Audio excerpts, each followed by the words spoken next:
Alrighty, everybody, Radio Tekkers live once again. It's me, it's Mags. It's the War of the Roses. Some football hipster nonsense is happening. Let's go! Let's go!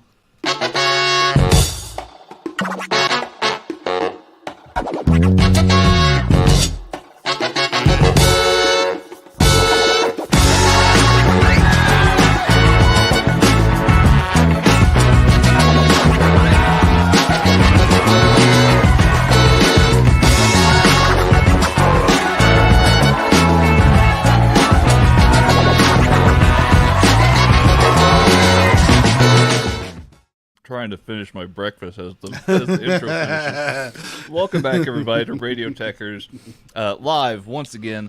It's Leeds United versus Manchester United. The War of the Roses here, Mags. Yes. Great times to be had for all except for all the United players who made the trip today, it seems. And the fact that you called this some hipster nonsense, wow. This is one of the most passionate rivalries in all of English football. Two of history's most successful teams, and you put it down to hipster bullshit. Brilliant. No, I guess maybe I should explain a little bit further for context purposes here. We have at our hands here, obviously, one of the most cherished, most esteemed rivalries in all of the English game. But on one side, you have Marcelo Bielsa, who has revolutionized Leeds.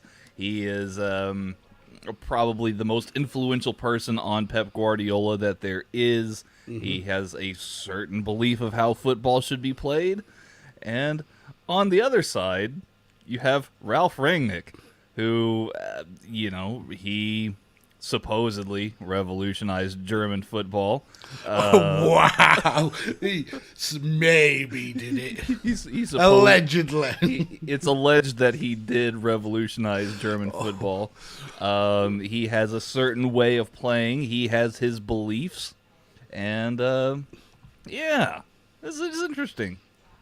I mean, is that hipster, or is that just I feel like the way of modern football that it's not just a positions and tactics game? It's now all about science and nutrition and getting the best players for the job. I feel like people who like football, would be, I guess, if you're into what's fashionable, I feel like this is a match for you because it's two very conflicting ideologies here as to how the game is to be played. Yeah, and to be fair, these two teams have always been at kind of like the forefront of pushing English football onwards. Man United, obviously, one of the most successful teams in all of world football, but the Leeds teams of like the 70s were just absolutely animals and took a real kind of hard-hitting stance at football. So, yeah, these two are definitely trendsetters. Leeds have fallen on bad times recently, but have climbed their way back up, and Man United have obviously gone on to strength, and then have had a drop-off over the last 5 years. So, you are right, it'll be... Just the last 5 years. It's not like, it's no big deal. I mean, over the long context of Premier League top level football, it's a drop in the ocean. But this is going to be an interesting match, mainly because of the rivalry and because there's one player who has made that jump over, which is something that doesn't happen a lot. Players that move from Man United to Leeds and vice versa, and when they do, it's usually a big thing. But Leeds have Dan James starting up front on his own, and if he scores in this match, he'll become the first player in history to have scored for both teams in this fixture. Well, that's exactly right. And let's get to those starting lineups here. Leeds United have Meslier in goal, Ayling, Diego Llorente, and how do you pronounce this gentleman's name, Mags? Struick or Cock. There you go. Struick and right next to Cock. Forshaw, Dallas, Rodrigo, Click, Harrison, and of course the aforementioned Dan James right there in the starting lineup for Leeds. No Patrick Bamford and no Rafinha here, Mags. Rafinha, I think he's on the bench. He has been pivotal for Leeds this season, but I think he's needed a little bit of maybe a break. Patrick Bamford, I think he's a long-term injury now, so he may not be back for the rest of the season. Ooh, goodness. Okay. Well, all the best to him. Manchester United starting lineup here. David De Gea in goal. Wan-Bissaka, Lindelof, Maguire, and Shaw make up your back line there. Interesting that they've dropped Diogo Dalot for Wan-Bissaka. Yeah. Maybe they don't fear the strike force of Leeds as much, because Wan-Bissaka obviously has been terrible defensively, but going forward is much more prominent. No Rafael Varane either, so there's that to be on the lookout for. We're still talking about this lineup here. So we got, let's see here. Where did I leave off at? The defense. Okay. Paul Pogba and McTominay, they make up the base of the midfield with Bruno Fernandes just in front of him. And then we've got Jesse Lingard, Jadon Sancho, and Cristiano Ronaldo. Have you heard of this guy, Cristiano Ronaldo? Yeah, have you ever heard of him? I'm not impressed so far. He has like spots of good performances, and then just seems very, very lazy. The shocker is Lingard. I mean, when Rashford has been on some really good form, and Lingard has been wanting out of the club, almost forced to move on transfer deadline day, and then to be in the team. I mean, he was told he didn't really have a future there. So I mean, I know Rangnick once said, yeah, if you want to go, you can leave. It was actually the board that pulled back and said, no, we need you. Probably something to do with the whole Mason Greenwood situation and needing more cover for that position. But yeah, he feels like he's collateral damage in that. Megs, obviously this rivalry, as we talked about, is it's just quite hip to bullshit, yeah. Quite grand, yeah. This is the first time in over 20 years that Manchester United players have stepped foot onto Leeds' home ground here. What kind of reception can we expect to see here for this game? Placid. Leeds fans are all talk and no trousers. They're called Dirty Leeds for a reason. No, it'll be raucous. It should, if it's a full stadium, which I fully expect. There's no Storm Eunice or Storm Franklin that can hold these guys back. This will be a raucous event. Like I said, this is a huge rivalry. These are never going to be fans of each other. There's very little respect for each other. So yeah, these fans will be harped. I agree. Predictions here, because we are very, very close to kickoff, Mags. I mean, do you feel like there's a winner in this one? As Sai says in the chat, he has some very discouraging words for Leeds. So the issue that I've had with Man United over the last few weeks is this Jekyll and Hyde game that they've been playing, where they'll be amazing. You enjoy your meal, sir. That's fine. They'll be amazing for one half of the game and really kind of dominate, and then in the second half, it's almost like they turn into Watford. It's horrific play. Yeah. Now, if they can maintain that, I can't see a way that Leeds win this game. But Bielsa has defied the odds multiple times, and even though they are firmly getting dragged into that relegation zone with a very, very poor form, Leeds can always turn up and ruin someone's day. So I'm actually going to go with a draw. I think it's going to be one apiece, and I think Dan James is going to make history. Ooh, very spicy indeed, Mags. It's an interesting prediction, and you kind of fall in line with this comment here in the chat by our co-host Matt Willis, who is Apparently not here. He says Tanner, Leeds played Manchester United last season, ended 0-0. Were there crowds there though, Matt? That was the point he was making, sir. I think that's the reason. Matt, also with a very sassy looking YouTube, he looks like here. He's been caught watching something he maybe should have not been watching. So. Nothing but love for Matt. Hope you're doing well, buddy. And thank you to everybody who's in the chat here today. We've got Good Cop, Bad Cop. We've got Cy. We've got Matt. We've got Chris Bellis in the chat. He's just joined us here. There is an earlier message for Chris Bellis. So he says, "Hey up, Buttercups. Rare day off, but I've recommended your live feed to a patient as he's stuck on my ward for the weekend. He's having bilateral kidney stents, so he'll be suffering enough." All right, and we're just going to add to that torture for him. Make sure you take the remote away from him as well, so he has no choice but to listen to our banal ramblings. Right. Because where we slightly mentioned football over a 2-hour show. This is not... I don't know if he knows this, but this is not a football show. Matt in the chat, he has confused Graham by not being on the show, by the way.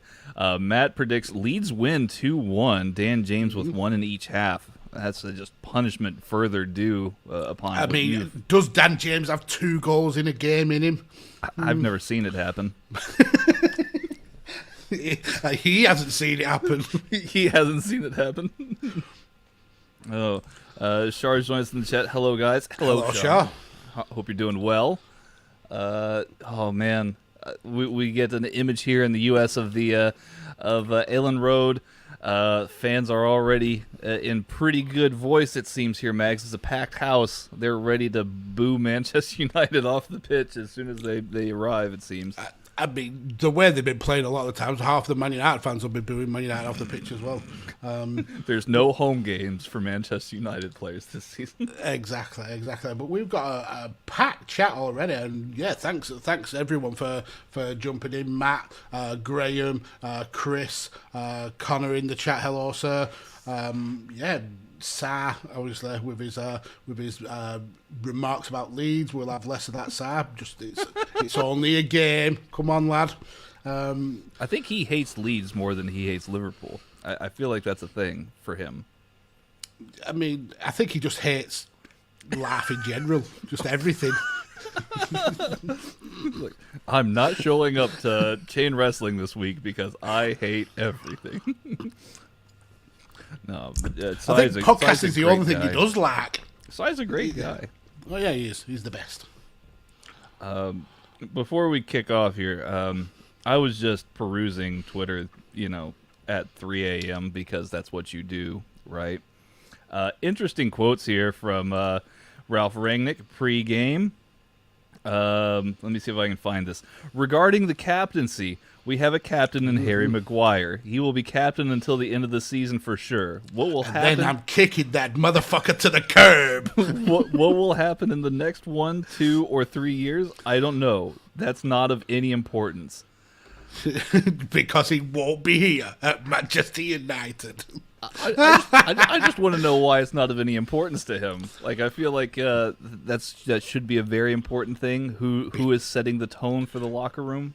Because he signed a 1-year deal and he's already realised he ain't signing an extension.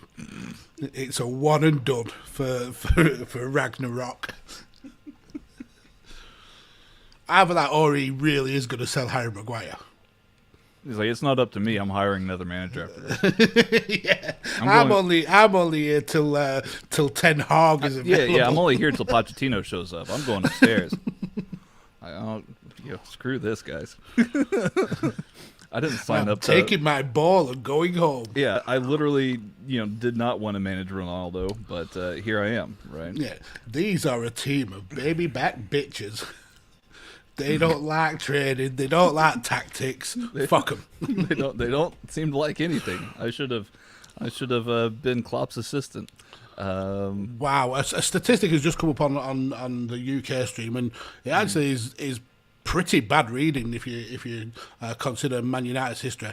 Ronaldo is the top scorer for the season, which in itself isn't surprising. But He's it's had the a fact terrible season. he's only scored 15 goals. 15 goals in all competitions, 9 in the league. That's Man United used to always have strikers who were always at the Prolific. top of exactly. Cole, York, Cantona, Rooney, yeah, exactly. Berbatov towards the tail end there. Yeah, very interesting. Oh, this is a cold day in Leeds. Rodrigo looks like he's freezing. I mean, it is. We are being battered by 3 storms in the space of like a week. Oh my God. We've just got kickoff here. If you haven't, We are looking at a very stoic Ronaldo. He's just staring downwards on let the me pitch. get the pause. We've just had the knee anyway. I'm at 23 seconds, so let me know when you've caught up. But yeah, Yeah, the chat is banging today. Let me just save my Football Manager save here real quick. Oh wow, multitasking, eating, managing Ajax, and also talking shit about the hipsters of Man United and Leeds. Roma, but yes, you're very close. Oh yes, you did move to Roma. I moved to Roma. It's going good so far. You know, Tammy Abraham scoring bags of goals. We just beat Sheriff 6-0. What a huge victory! It's a You massive beat the victory. sheriff. I hope you didn't shoot the deputy though. Oh goodness! And right away we get a foul here. 16 seconds, and I'm sorry, Max. I should have told you. Well, I said 23, so I'm still ahead. Okay, well that's good enough. I just hit 23. Marcelo Bielsa squatting on the touchline as he does. I love that. It always looks like he's ready to maybe drop a He's drop a about to- douche. He's- If he had a bucket underneath him, I mean, it might be too late. reading a paper, just like pants down, paper, or just scrolling his TikTok. Yeah, I mean, maybe it's depends. Oh, Don't go towards the touchline. It's not mud. don't slide! No, it's gone in my eye, Bielsa. It's a bit nutty. As Man United are on a break. Sorry to Chris's patient. I know you're struggling with your kidneys, and talk of fecal matter may be upsetting. Yes. But I'd be upset. I'm upset, and I mentioned it. Oh, Leeds on the break, but the flag is up. Interesting start for this first 90 seconds. Both teams coming out looking very, very bright. Yeah, it's going to be very, very interesting, this game here. How they play to each other. Let's see. Chats, Grapple, and Cheap Pops podcast in the chat. Do the winners of this game get the rights to Yorkshire tea? Do you know there's That's a actually great a question. Lancashire tea now as well, just because we can't be beaten by the Yorkshire peasants. Although Yorkshire tea is probably the best tea in the world. Yorkshire Gold is definitely one of the best teas in the world. What's I mean, let's say that I'm not English.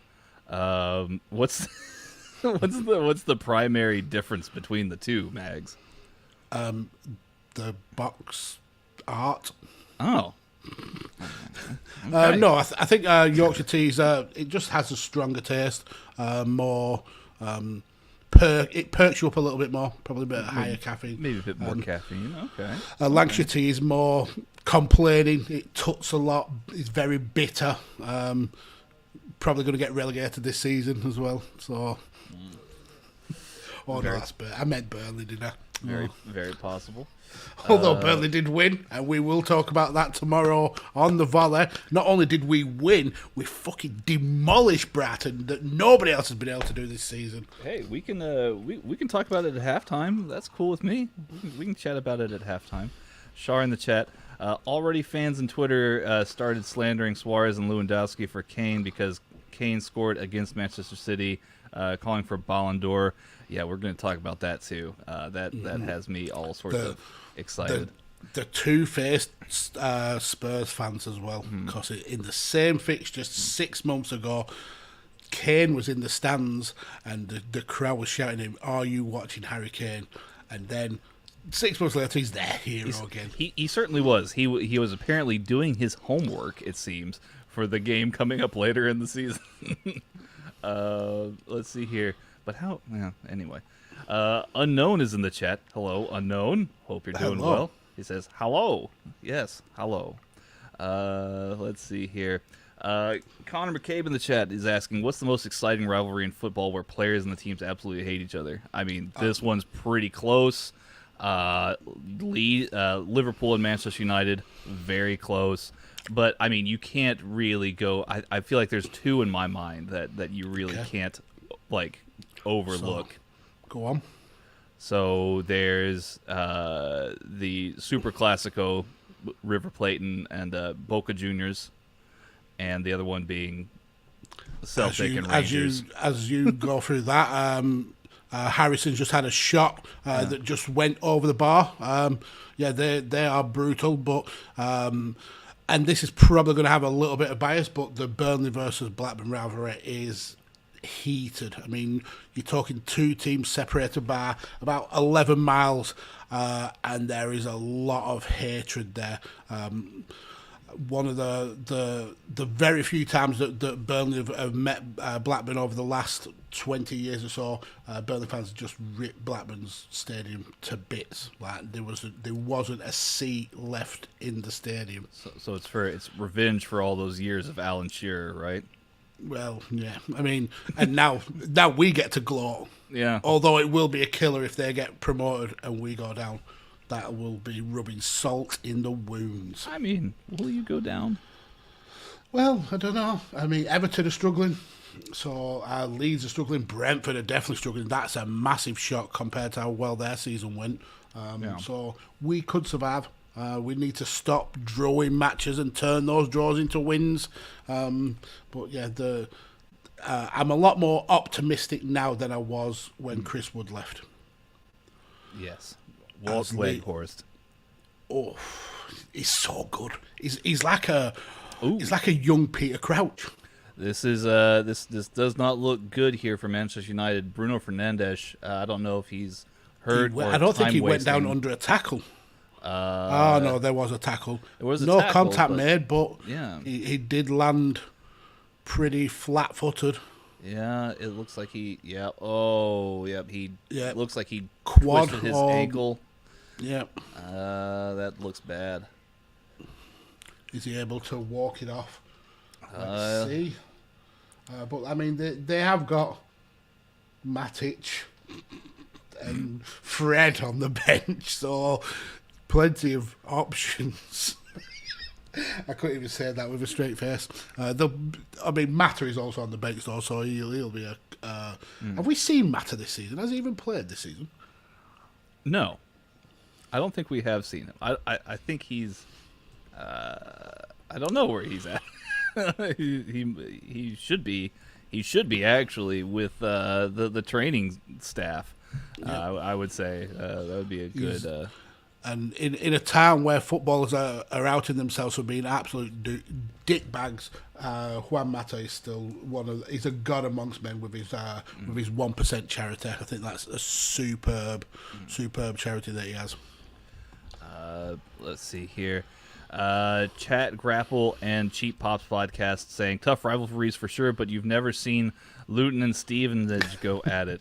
Luton for a team essentially in the middle of nowhere, they have a lot of rivalries. I mean, they are a pretty little team, but I think they've got a rivalry with Chelsea, which stems back a few decades. Yeah, they're a hated team of Paul Luton. I'm sure he appreciates being called pretty. His Luton fans appreciate their team being called pretty. That's great. He may be a Stevenage fan. It could be a Stevenage fan. That's possible. Nobody is a Stevenage fan. I don't think. Even Tolle from Badlands, he lives in Stevenage and he doesn't support Stevenage. So I think he only supports Wales. I think he's pretty dead set in that. That's the only football he enjoys, Welsh football. Yeah, Gareth Bale, who shows up between golf, sessions, to join the team. He's an Arsenal fan. Okay. I'm sorry My for your loss. condolences. Yeah. No, Arsenal have been really impressive. A very kind of a roller coaster season, a roller coaster 2 seasons really. Because last season they were quality for periods and then absolutely gash for other periods. But this young team that they've got, the core of the young team, it's outstanding to watch. Yeah. Smith Rowe, Saka, Martinelli when he's not pushing people over and then fouling people within 30 seconds. Yeah, Odegaard's been well integrated into the team. We say that as Paul Pogba takes a ripping shot on goal. Looks like he outclassed maybe Rodrigo right there. I can't tell who. But Meslier with a save and then gathers it in the second attempt. I do really rate Meslier though. I can't see him being at Leeds that long. He's so damn good. What's he, like 20 years old as well? Yeah. There's rumors abound as to where he's going to go. I think a possible contract expiring next year. Is that, if I'm understanding that correctly? I believe so. Yeah. Also, Kenny Omega, contract expiring next year, as we learned yesterday. Yeah. I don't know how good he is in the nets, though. He's unproven as a goalkeeper for me. Yeah. Don't get enough game time. Just imagine him in Leeds goal, just like firing off, like kneeing the ball. The only problem is he would be always wanted to climb the post to do a move. Yeah. There's a Phoenix splash off the post here. And Leeds are 4-0 down, and Kenny Omega's not made one attempt. It's like he's never played the sport professionally before. Man United on the break again. Man United have started really brightly in this first 10 minutes. Yeah, they're very aggressive here from United. Here we go, as Meslier is taking a little bit of a jog. Yeah. There you go. Where would you see Meslier going here if he's not gonna be at Leeds? Yeah, I don't think he's long for the Premier League. To be fair, as Matt said, he's been linked with Barcelona. Meslier, that is, not Kenny Omega. I mean, the cleaner at Barcelona. Ironically, that would be his second job there as well because you have to now amalgamate. But yeah, I think Barcelona is a good shout. I'm so impressed with him. Someone so young to be so commanding of their box. Grapple and Cheap Pot say Mesler would still give him 5 stars. Of course he would if he was in the new camp. Just imagine Dave Meltzer covering Premier League or just world football in general. Kenny is clearly a draw. He packed 100,000 in the new camp for Real Madrid versus Barcelona.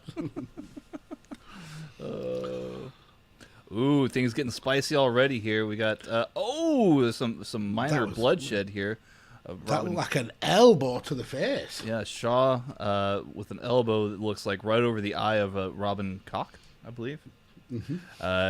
YouTube, that is his name. That will never not be funny. Yep. That is his name, YouTube. So don't give us any kind of flippant behavior. That's the man's name. Oh goodness. But yeah, good stuff, man. Good stuff. And he's still down as well now. It's looking pretty bad. I mean, they've got to close the wound, I'm sure. I wonder if Luke Shaw will make an NFT of this incident. Probably not. Leeds fans, buy your exclusive I beat up Robin Koch NFT. Is that a thing, Matt? Matt confirmed that the new camp has now been sponsored by Spotify. Well, let's confirm. As Matt is between shifts here. He's supposed to be in the OR, but he's making beef Wellington, actually. He can do both at the same time. Take a little bit of heart out, replace it with a bit of beef Wellington. Yeah. So they were. Ooh, goodness. Yeah, multiple reports putting in Barcelona receiving a 500 million euro sponsorship boost from Spotify. Wow.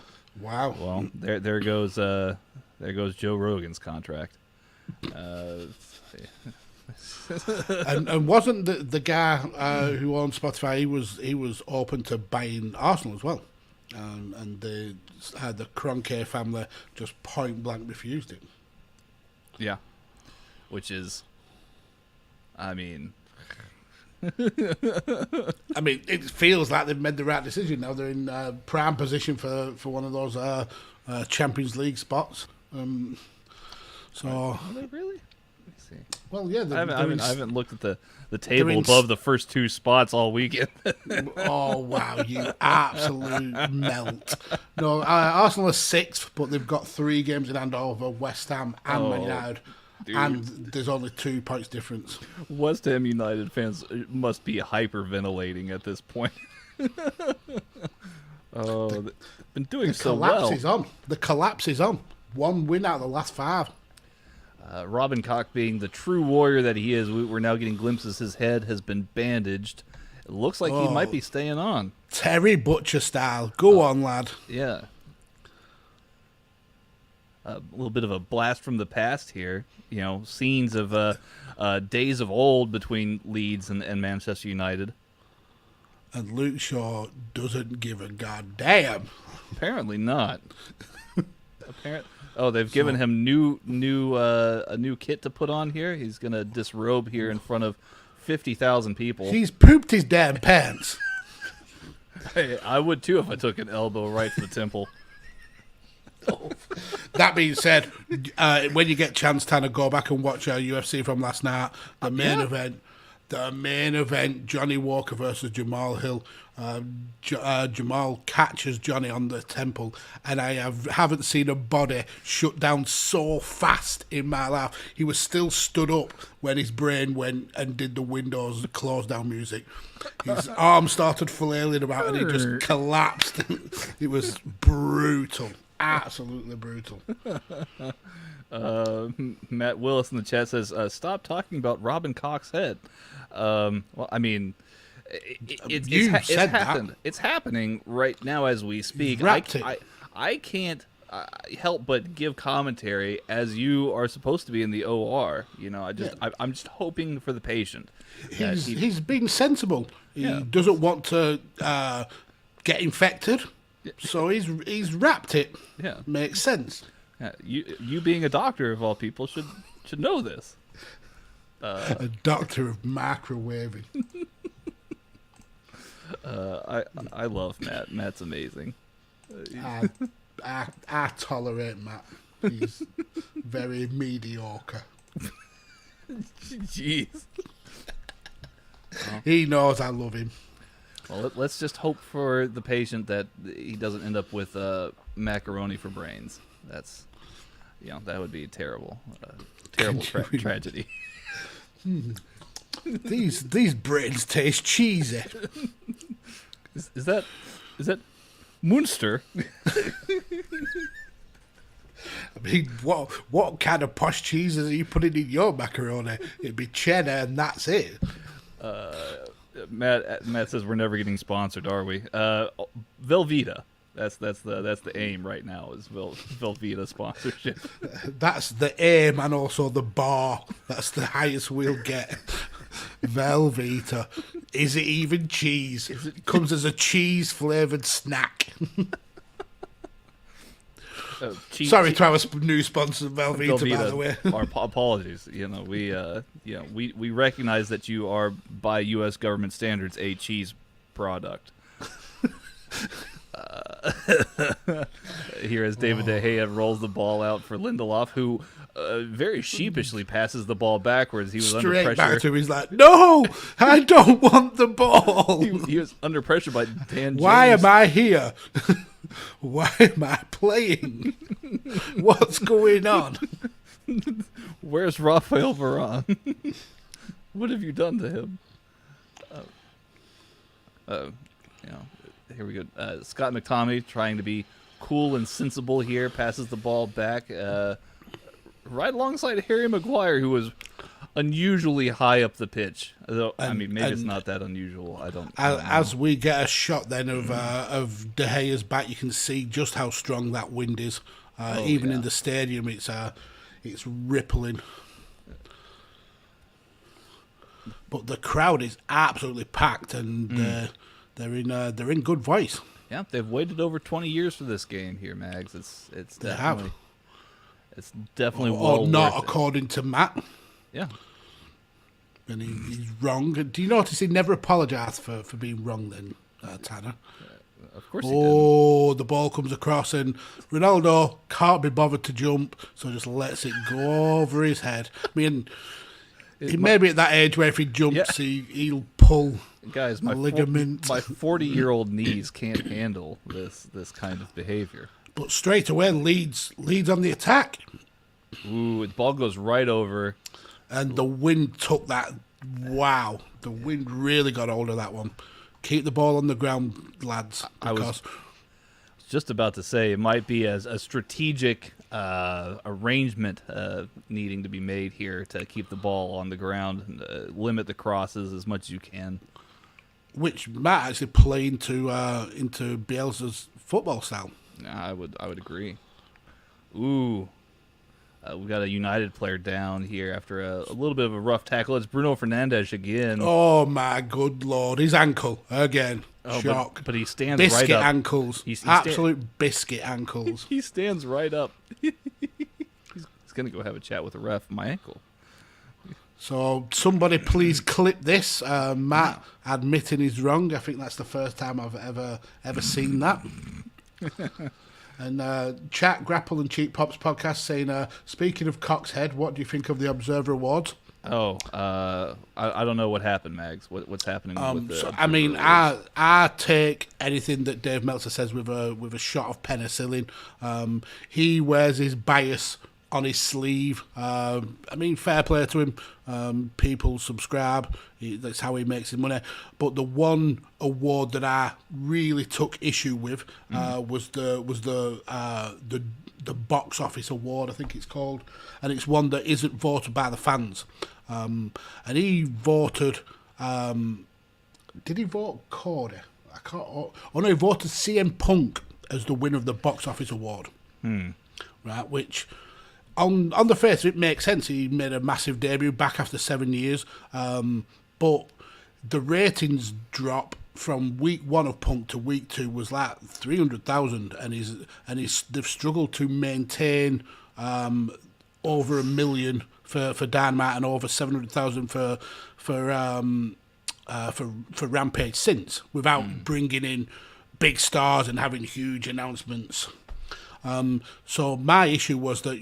If you compare that to Cena came back, did one pay-per-view at SummerSlam. It was the most watched pay-per-view of the year, the most watched SummerSlam in history. Ticket sales were absolutely through the roof. I think they made 55% more in sales for every other SummerSlam. Merch sales were 125% of every other SummerSlam in history. That's box office. That's needle moving. And Punk rocking up and getting a 300,000 pop in his hometown, and then a 300,000 drop the week after. That to me isn't a draw. So I think he clearly showed his bias. This match is getting spicy. Yeah, Dan James on the ground now. Jesus Christ. Yeah, don't injure Dan James. I need him to score first. Matt needs him to score twice. Yeah, exactly. Don't make Matt a liar twice in the same day. Luke Shaw has been very dirty this game. It looks like he poked Dan James right in the eye.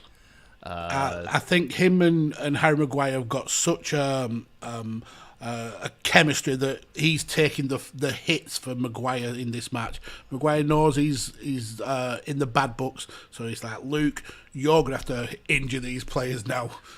Let me have a day off. Luke Shaw sensually rubbing Dan James's belly as he walked by. That was interesting. Just for you fans at home there. Scottish Danny in the chat here. Hey, guys. Hope it's going good. Hope you're doing well, Scottish Danny. Thank you for stopping by. We'll find out if you're doing well in a little while, sir. Yeah. Matt Willis incorrectly says that they were relegated to TBS, which is actually a larger network than TNT. Thank you. But with less historical wrestling on it, so technically he could be correct. Look at me siding with Matt. No, I take all of that back. You are right, Tanner. Oh, I felt grotty then. Who here lives in America? I just want to, I've got the television. So, Connor, tell us your. Do you think TBS is bigger than TNT for wrestling? There we go. Yes. I unleashed the dragon of Tanner then. Chat, Grapple, and Cheap Pops podcast. TBS is just comedy reruns, right? Rampage. They've been known for a while for being comedic and sitcom rerun heavy. In fact, to the point to where their slogan for a long time was TBS, very funny. Which is just pure pain. So I mean, it's just very funny. 20 years ago when this first aired. Yeah, so it fits really in well with if you believe that AEW is comedy bullshit, then AEW very funny is a splitting the electorate is a very fun slogan. I mean, dude, I have no allegiances, you know this. I mean, you can always check back in the Headlock Talk archives for a really good breakdown we did of All In. Very true. Oh, Man United, how did that not go in? How did that not go in? Meslier with an outstanding save there. Really, really good. Good play as well, though, from Man United to break through that very packed defence. I think it was Pogba who finally got the last shot off. But yeah, that's certainly a worry now for Leeds. I want to go back to this here from Graham in the chat. He says, from Football Funnies on Facebook, says 900 police officers have been deployed to today's game between Leeds and Manchester United, a record for a Premier League fixture. That's only to make sure that there's no sexual assaults by the Man United players. Matt, in fact, just posted in our team chat that Graham actually clipped Matt saying, "Hold my hands up for being incorrect, gentlemen." That's just brilliant. I'll post that on that needs to be a pinned tweet of everybody in Team Tekkers. Make that your pinned tweet of Matt admitting he was wrong. That's an outstanding save by Meslier there. Very, very short range, point blank. As Man United have a free kick here about maybe 35 yards out. Luke Shaw seems to be contemplating it here until Bruno Fernandes is like, no, seriously, I'm taking no, this. bitch. Stay down. And Bruno Fernandes didn't really do anything with it anyway, as Leeds trying to work their way out of the corner. Luke Shaw bullying Dan James again, so he can't get to the ball. Connor has responded to you here in the chat, Mag, saying that the only thing TBS is good for is Big Bang Theory reruns. I mean, we get that on Channel 4. Oh, God. That show's grim, innit? That's a grim show. I can't stand it, to be quite honest with you. The wife was a big fan of it for a really long time, and I just... divorced her and got a new wife. Packed up the dog and I have a new wife. That's why you moved to Waco. I've had enough of your Big Bang bullshit. I don't give a shit about Penny or Leonard. I'm out of here. Or Sheldon. What is a bazinga? Robin Koch down on the ground yet again. You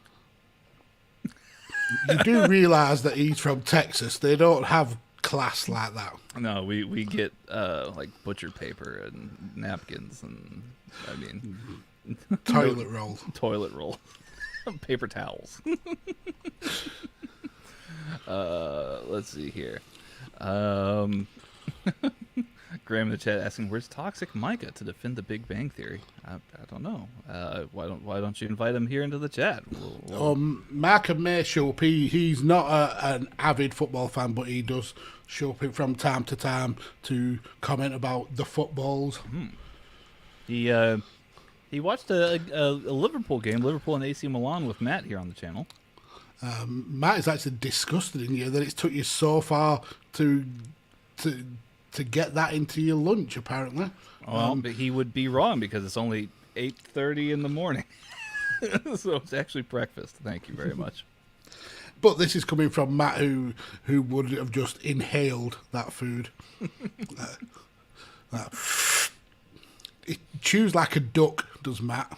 Just like, up, up, up, down it goes. Down in one.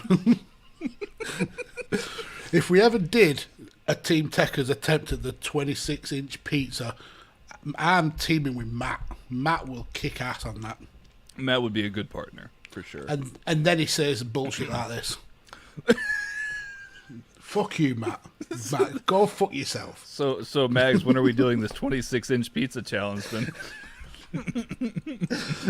Matt eats like a bird. ... a pelican. Even not on the show, he's getting absolute abuse. And it looks like Robin Koch may be coming off. Took another hit. Yeah. It's been rough. We might be seeing... oh, dear. That's not my first choice here.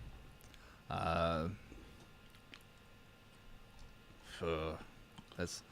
So, for those not watching at home, for those only attending in the chat here, Robin Koch looks like he's going off, and it looks like Junior Firpo is coming on, which is not my first choice, I would say, to, I guess, make that substitution. Yeah, I mean, Robin Koch has been, he's been playing, essentially, as a CDM. Firpo is a fullback. Does that make sense? Yeah. I don't know where you get the. I mean, do you move Ailing in? I guess. Perhaps you push Dallas forward. I mean, it looks like that's what they did. Is that they dropped Ailing back. So yeah, essentially Firpo is going to be playing on the wrong side as well because he's naturally left-footed. Well, so. he's there on the left. What kind of wizardry did Marcelo Bielsa just do? I think he picked this substitution like the manatees from South Park. Dallas switched sides, so Dallas is on the right now. That would have made more sense. Dallas struggling with Jadon Sancho here. Some rough defending, but Leeds battle their way out. Was that Fernandez who got the shot off? But Struick, more than a match for it. United, well, I should probably be clear. Manchester United being awfully, dirty about this game here. I'm waiting for Leeds to make a good response to all this physicality that Manchester United have brought to the table here. Again, I have no dog in this fight. I just wanted to see these two get it on. Here's Bruno Fernandes. Oh, and another great save by Meslier. He's on top of his game. I don't know if that was fully goal bound, but the shot was really nice, well taken. Yeah. Let's have a look. No, it was. That was going in. That's a top draw save by Meslier. Watching this, I don't think Barcelona deserved Meslier. I think They can fucking keep Ter Stegen. I think Meslier should be Bayern bound here at this point. Oh, Jesus wept. So Man United, we've got a stat. Man United have got the 5th amount of corners in the whole of the Premier League, 139. How many goals have they scored from corners this season? Are you asking me? Yeah, obviously. I'm going to say goals scored from corners, maybe 10. It's 0. Ooh. They're the worst in the league.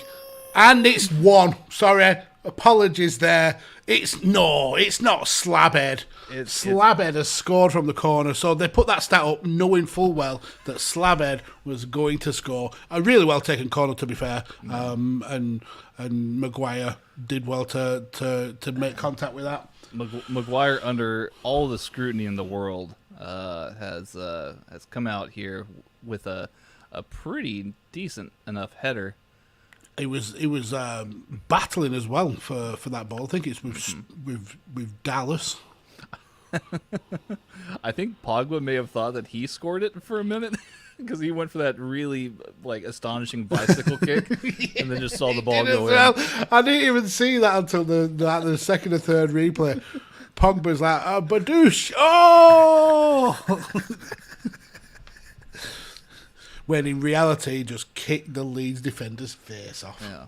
See, now you know what's going to happen now. We're going to hear all day long about Maguire's leadership capabilities and the fact that he's going to, lead United to this. Oh, we've got flares on the pitch, it seems.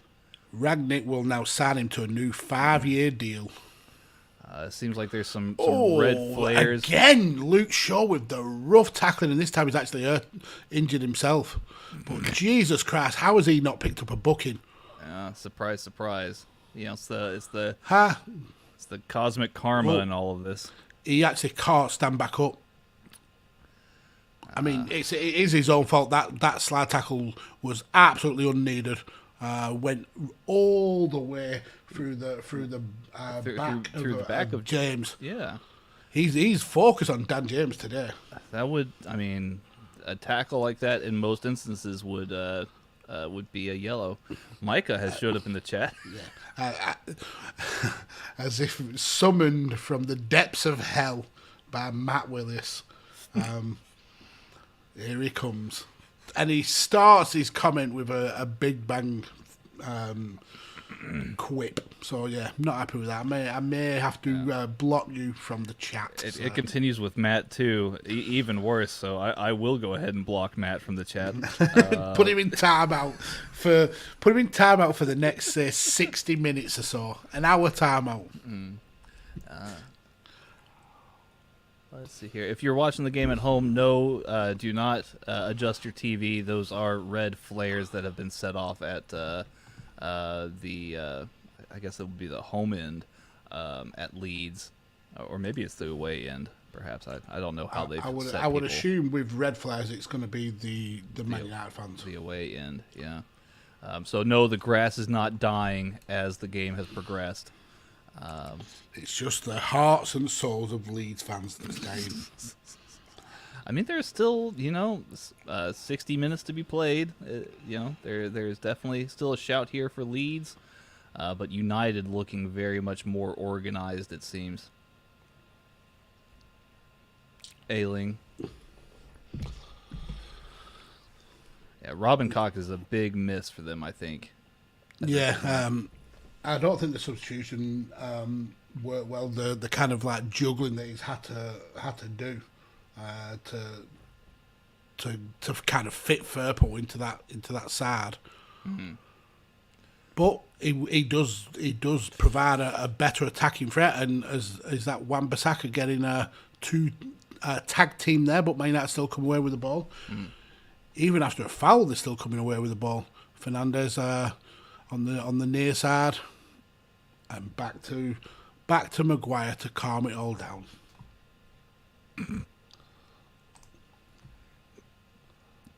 Let's see here. Mike in the chat says, so not a plug, but my start in content creation was called The Theory of Humor, and myself and my co-host dissected every joke in the entire Big Bang Theory episode.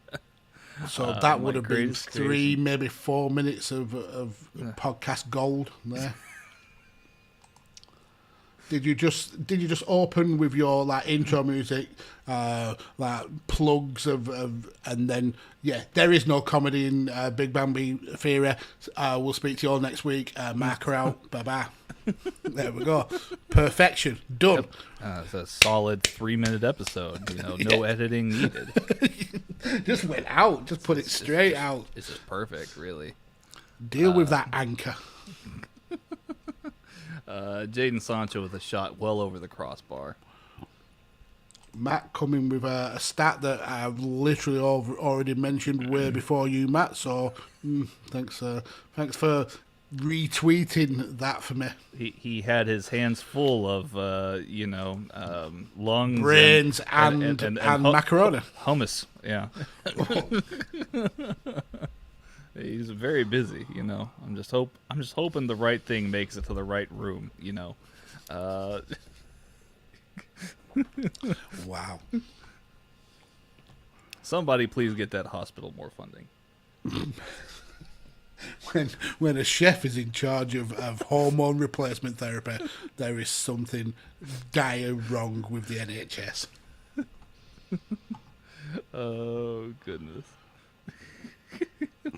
Matt, of course, not very happy. In and out of the office, give me a break. The office. Do you call your kitchen the office? Fair play. That's kind of like how we give Chris all them titles when really they mean nothing. I thought he was trying to make a Michael Scott reference at first. I'm in the office. Like selling paper. It's like different show than the Big Bang Theory there. A more funny show. Yeah, both in class. No, I didn't mean the American one. I meant the Ricky Gervais original. Both are great. Well, one is. Matt saying that he actually has an office in his kitchen. Here. Do you? That seems like a waste of space. Surely you should have more kitchen then. I feel like you should take a picture and send it in the chat. I want to see what this office. It'll be just a chair like up against the stove. And if he's not paying attention, he'll put his paperwork down, and all of a sudden it'll just set on fire. It's a swivel bar chair next to the oven, and then a paper shredder just to the left. Brilliant.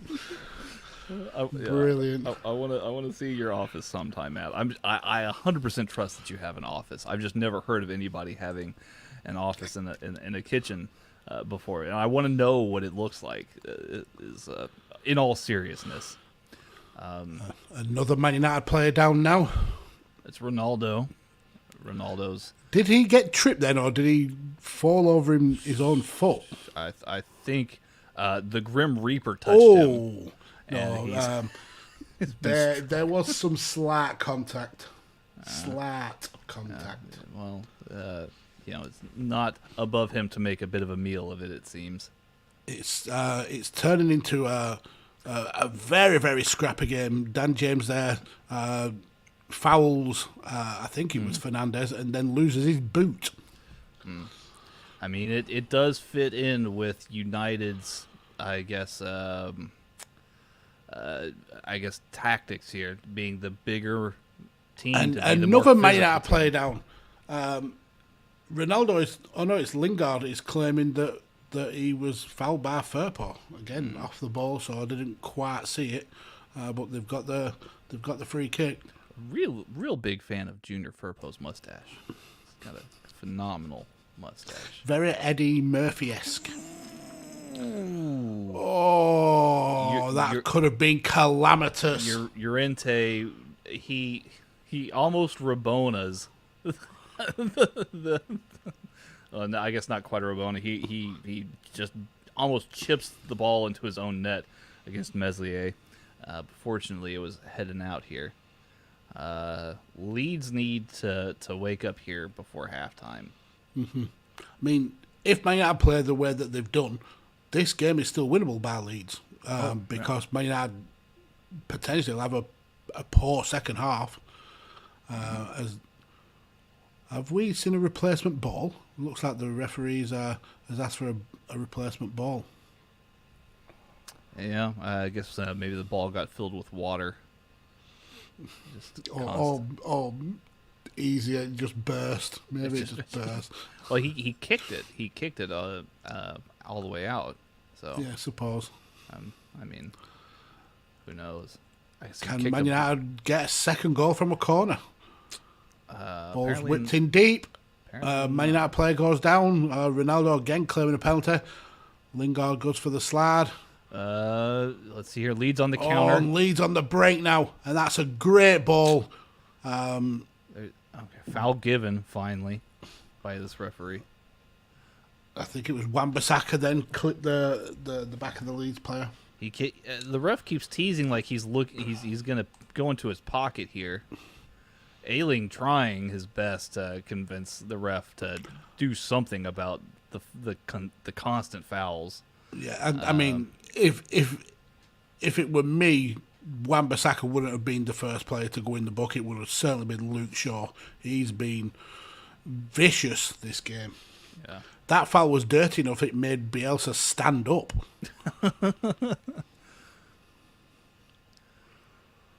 Let's see here. Leeds. Ball goes back to Ayling. Punts it away. Looks like it was going to Junior. Who wins the header? Dan James. Now to... good blocking by Man United, though, to be fair. That's solid defensive lineup, and now the break is on. Looks like it's Lingard, perhaps. And that's a great ball. Just too close for Meslier, but that was a really good ball. Even old man Ronaldo could have got to that. Dallas now marching upfield here. James off the right. He's going to low cross it in. Oh, and it deflects off two Man United defenders to get clear. It seems like Leeds have heard me, and they're starting to wake up here with 6 minutes of stoppage time added on. And all of those from Luke Shaw fouls. Yeah, I would say that's actually, yes, correct.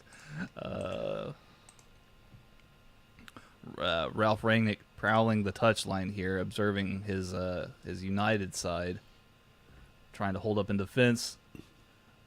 McTominay bodies looked like that may have been Strujic, perhaps. Yeah. I'm not quite Strujic. Sure. Yep. Strujic picks up a foul there. Not the best place to pick up a foul if you're Manchester United. I'm really, really surprised the ref hasn't booked anybody yet. Yeah. I feel like he's trying to let this game go because the more bookings that get picked up, the more it's going to start turning sideways, I think, around the grounds. And to be fair, it's been a flowing game when there hasn't been fouls, so he just maybe needs to warn the players that the free kick comes in. Really nothing doing Man United able to get rid of it, but Leeds recover pretty quickly and all the way back to Meslier. Yeah, Meslier is looking to reset the tempo here. I feel like in the second half we're going to see a lot more of these bookings come to fruition. The ref has to be keeping track of this somehow. We're seeing a struggle between Pogba and Llorente there. And Maguire as well. Yeah. It just goes to show that it's not all one way with Man United being dirty. Leeds are also living up to their nickname. Furpo making some moves here. He's in the nosebleeds. What's he doing forward so far? Click He actually made a really good run. Yeah. Click wastes away a shot. Way too much power. Leeds need to start working it into the box here. I think taking these shots from distance with this wind and this weather is not such a grand idea. 13 shots so far, spread between the two teams though. Yeah. Man United with 8, 4 on target, Leeds with 5, and just a solitary 1 on target. Connor in the chat poses the question, has there ever been a match to go a full 90 minutes without a booking? I can't remember one specifically off the top of my head, but surely in history there's been plenty of matches where players haven't been booked. Yeah. Maybe in like the early 20th century. And then chat grappling cheap pops saying once the ref pops he won't stop. The ref in the PSG game last night was handing out cards like they were sweets. Goodness. Shar in the chat says I guess this is a quote here. Harry Maguire celebrating a World Cup. Will Harry Maguire be celebrating a World Cup here in 2022, Mags? No. You don't think so? It shouldn't really be picked on form. It shouldn't even be picked for England. Shar asking where Matt is. Matt is actually... He's dead. He died. Matt is of a actually... broken heart. He's in the OR. As Bruno Fernandes has actually scored here. Jesus Christ! I thought I missed that. Then thanks for that, Shaw. You made me miss an amazing goal. And thanks, Matt, for dying for that joke. Matt is actually in his office, which is a kitchen. Here we go. We get a replay of the Bruno Fernandes. Oh, it's a header right past. That was well worked, to be fair. Drew in the Leeds defenders to create the space for Fernandes. The lovely little chip over bar. I think it's Lingard. It actually looks like it may have been Jadon Sancho. That very well could be registered as his first assist here. Apologies, Jadon Sancho. I forgot he was even on the pitch. Yeah, the header just went right under Meslier's arms here. So as of right now, the scoreline is Leeds 0, Manchester United 2. Marcelo Bielsa's men need a response here in the second half. And we are well over the extra time now. Coming to the last minute.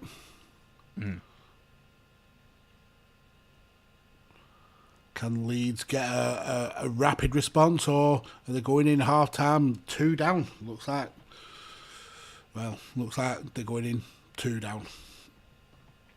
I think they've got a free kick there. Pass back, which is not something you really want to do when you need to be scoring goals.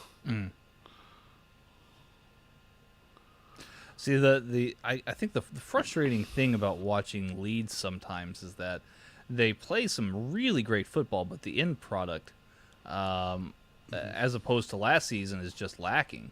Like there's the ability to get the goals in is just not happening. The stats absolutely show that they've had more of the ball, but nearly half of the shots that Man United have had, and they've had 0 corners all the way through the game. All right, so we've made it to halftime, Mags. Leeds 0, that was a struggle. 2 to Manchester United. So there it is, folks. No, that was actually an entertaining half of football. Yeah. A bit down and dirty for me, but that's to be expected when you come across these two teams. But yeah, Man United going into the second half with a 2-goal advantage. Maybe that will be enough if they do Jekyll and Hyde this game and capitulate. They'll be able to hold on. Well, and it's nice seeing a bit of a scrap here on Radio Tekkers from time to time. You know, oftentimes we pick out these matches that are, big time games, teams that, obviously have rivalry, but they don't go this physical. So this is pretty refreshing to witness here. I'm not going to try and steal Matt's job here because obviously you can tune into the volley on Monday, but let's just take a quick whip round here of the matches that have happened and the standings here, Mags. Let's see here. So some big results from yesterday. West Ham won, Newcastle United won. So Newcastle obviously working themselves out of the relegation zone. Just adding a little bit more to their resume here. Obviously Burnley as well. But the Newcastle and West Ham result, though, it also really scuppers West Ham's push for that final Champions League spot that seems to be up for grabs. Very true. Very true. Arsenal 2, Brentford 1. That would have definitely been a well-liked result here for Arsenal. Obviously, still have 3 games in hand over West Ham and Manchester United at this point. It was the youth that led the game. Smith Rowe, I think, got the opener, and then Saka got the second one. Did kind of falter going towards the end, but did enough to win the game. And Brentford, their fall from grace has been pretty epic. Mm-hmm. I mean, definitely Arsenal keep the march on. If their results fall their way, they could be making it back into the top 4 for the very first time since Arsene Wenger has left the club. Brentford look like they might get. I mean, they might be neck and neck with, with Everton as far as relegation scrap is concerned. I think that one of them, Watford and Norwich, will be going down. So we'll have to keep an eye out there. Burnley 3, Brighton 0. Mags. I mean, I am not one to crow, but Wout Weghorst may be the best big man footballer that there has ever been in the history of the game. Yeah. Wow. That's no, mighty but impressive. In all seriousness, when we sold Wood, I thought the writing was on the wall. But bringing in Weghorst, who was superb for Wolfsburg, he played really well against Man United, played really well against Liverpool, and you knew that there was goals in that guy because he's huge, like 6'7", I think. Yeah, he's a very big man. But also he's got great feet. His technicals are really top draw. So it was always going to be just a matter of time for him to start the scoring. And we did what very few teams have been able to do, and that's absolutely demolish Brighton at their home ground. I thought that game had draw written all over it. I was incredibly pleasantly surprised. Let's see here. We've got some questions popping off in the chat, so we'll try and move quickly here. Liverpool 3, Norwich 1. Norwich with the opening goal, and then that was squeaky bum time for the Liverpool fans. Oh, yeah, but it was the slap in the face that woke them up. Liverpool playing a heavily rotated lineup there, and then once Norwich got that goal in, and Liverpool came back at halftime. After halftime, they woke right up. And for context, the Radio Tekkers chat were almost eerily good at predicting what was going to happen. I mean, I obviously as a non-Liverpool fan, I was giving the team grief, and then Mane scored, and then Salah scored, and the jokes fell flat pretty quickly. But it was good that Diaz got his first goal. I think he's definitely a star of the future. Yes. Luis Diaz, first goal of his Liverpool career. He certainly looks like a perfect replacement long term for Sadio Mane. So remember the name, folks, Luis Diaz. I mean, with him, with Jota, with maybe Firmino on his way out, you're rebuilding another kind of flowing front three. So if Mane does go and you're able to keep hold of Salah, that Salah, Jota, Diaz front three, that's got a hell of a lot of potential. Yep, it's got a lot of goals. Replacing Salah would be interesting. How they do that would be the next question to be answered. It would have to be Haaland. You think Erling Haaland would go to Liverpool? Yes. In a word, absolutely yes. So next big result, Southampton 2, Everton 0. really condemning Everton back into that relegation zone after a little bit of a reprieve. Great play by Armstrong for the opener. Borgia is turning to becoming one of the must-watch players in the Premier League. Then we also had Chelsea by the skin of their teeth pulling out a victory. How they pulled that off was absolutely just unfathomable. But it's the mark of winning teams. We've said this time and time again. A championship winning team or a successful team isn't judged on when they can demolish other teams. It's when you're in the thick of it and you're still able to scrape out victories. But somebody needs to give Patrick Vieira his roses here, his flowers for what he's been able to achieve with this Crystal Palace team. But the biggest game of the day. Mags, let's talk about it. What was the biggest game yesterday? So it was Manchester City, the Blues of Manchester, taking on the Hotspurs of Tottenham. You know who was having some blues was those Manchester City fans after this game. Oh my God, they were so tetchy. The booing that they did. Oh, it was unreal. So we had a couple debuts here actually. Dejan Kulishevsky and Bentancur, who have arrived from Juventus to I guess lead Conte's Serie A invasion of Tottenham.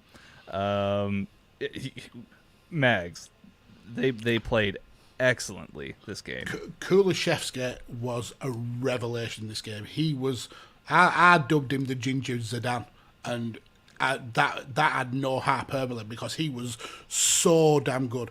I expect he's been brought in as a potential long-term replacement for Kane, if that is the case, the Spurs haven't got that much to worry about because he was unplayable for long periods in this game.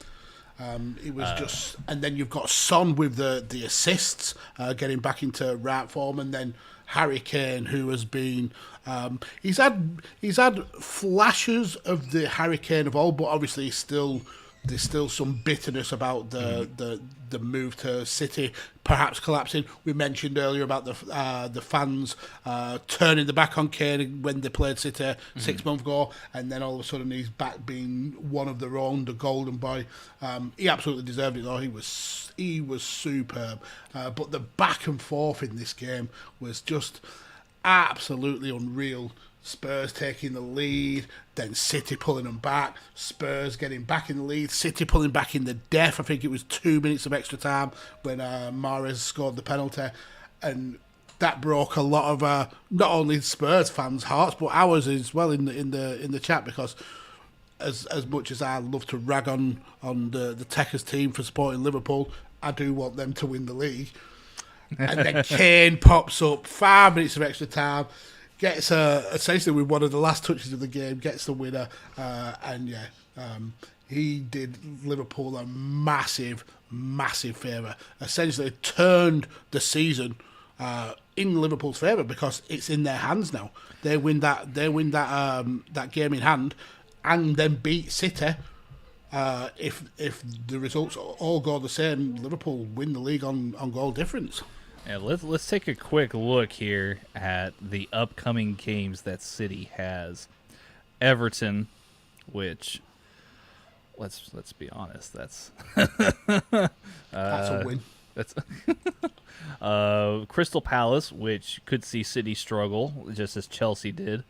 Brighton, not a very favorable game for City whatsoever. Nope.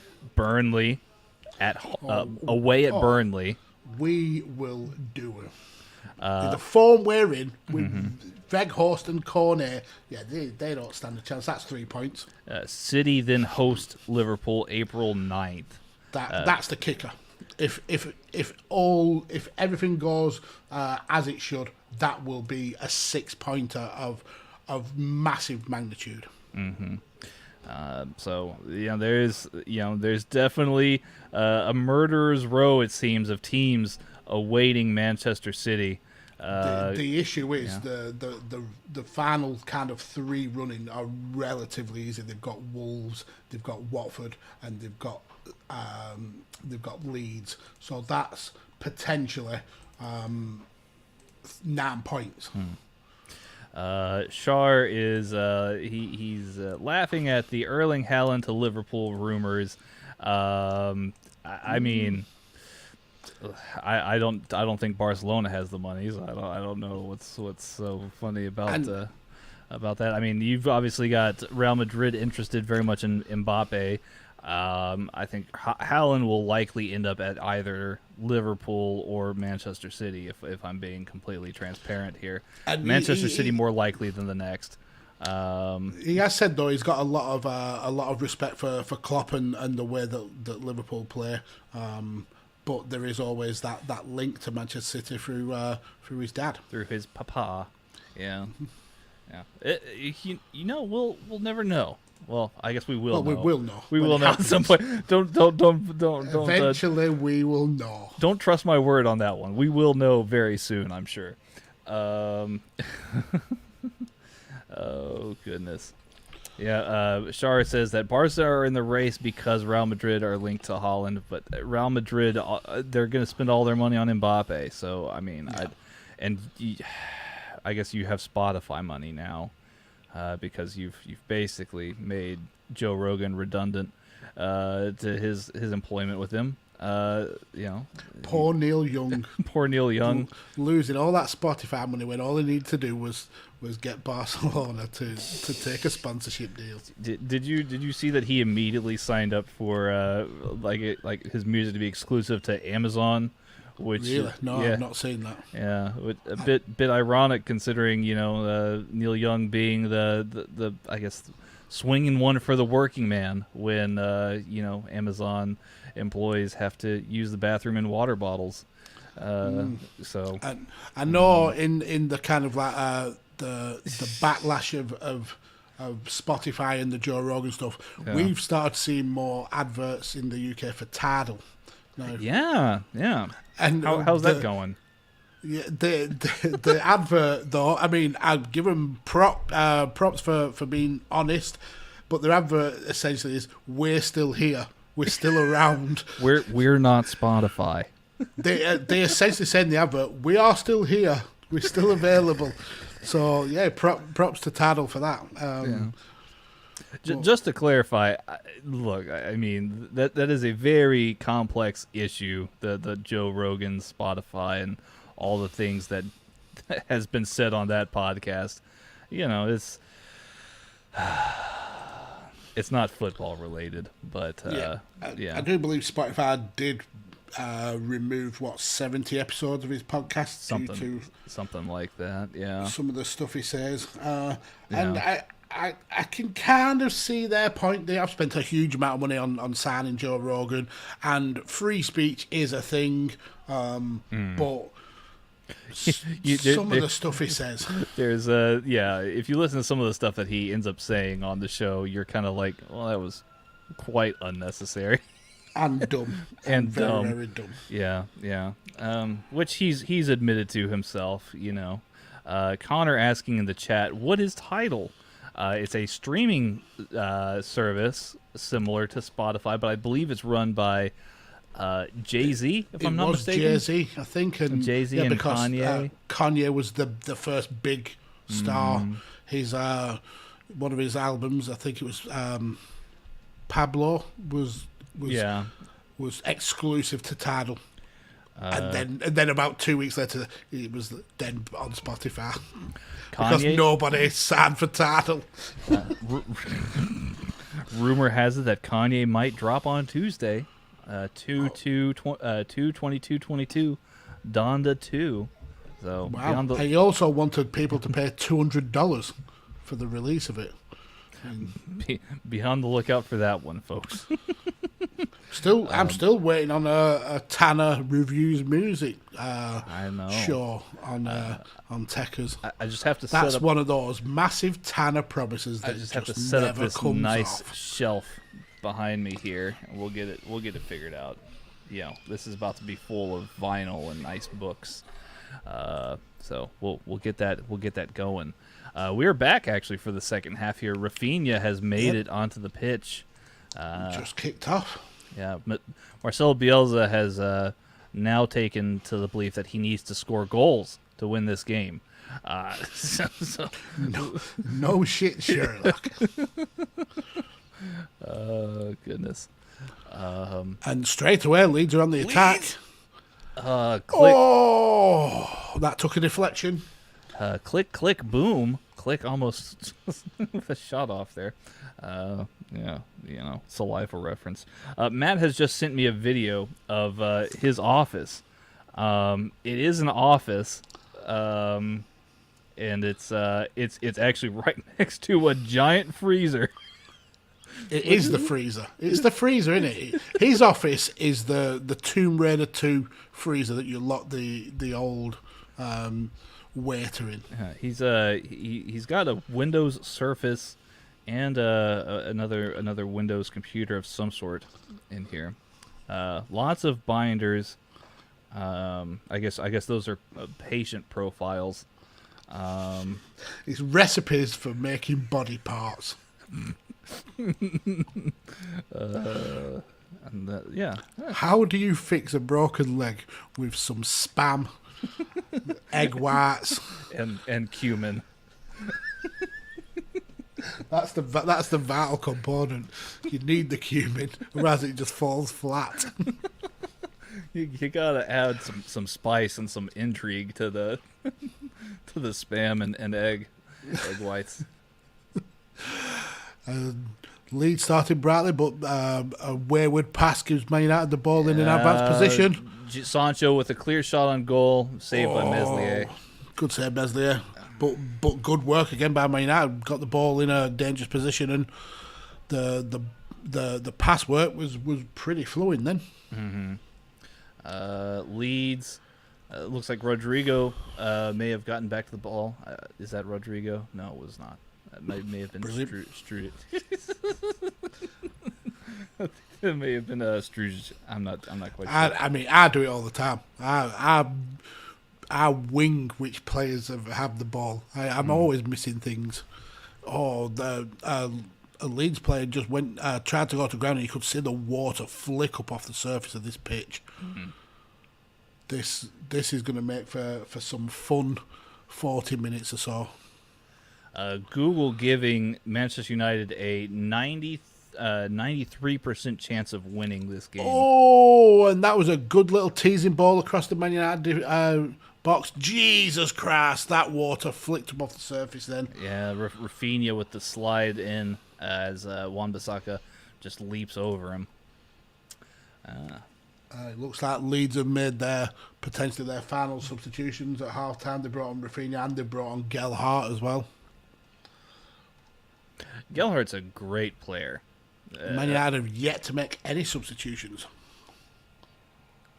Yeah, I feel like Leeds' hand has been forced here. They needed to do something, but that may be a bit overzealous to use all your subs right at the second half. We'll have to... Llorente, who went off for Gelhardt, was pretty shaky at the back. I mean, he damn near scored an own goal, and he was nowhere to be found for either of Leeds' goals. Yeah, for either of Man United's goals. As Man United break now, another good ball for Sancho, deflected and throw in.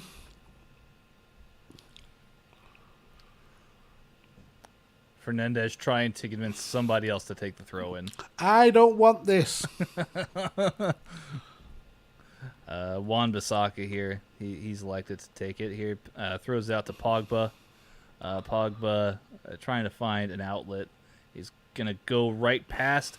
Ooh, wonderful cross by Pogba. Another teasing cross lower into the box. We've seen that a few times already in this match. Ooh. Leeds being their normal swashbuckling selves here, but they need to find some answers. They need to find a response here to the. Oh, there's plenty of space now for Leeds to run into. Dan James making a run, but that's a piss poor ball. Click Click. That had was horrific. More than enough time to hang on to the ball. And essentially passed it to Pogba. Yeah, unnecessary pass there. And Luke Shaw with another tackle here on Dallas. Jesus Christ. So Luke Shaw he's trying to murder someone today. He's doing an Eric Lamella. Yeah, I mean, when is the ref going to step in here for all of this behavior here by Luke Shaw? It looks like Pogba's complaining to the referee that he's been picked on, maybe.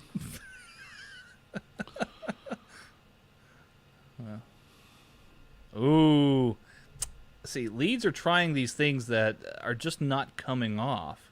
They tried a little back heel, cheeky back heel there, but... and as we have Ronaldo one-on-one with the keeper, another outstanding save by Meslier. Made himself really big there, stood face-to-face with Ronaldo and just bats it away.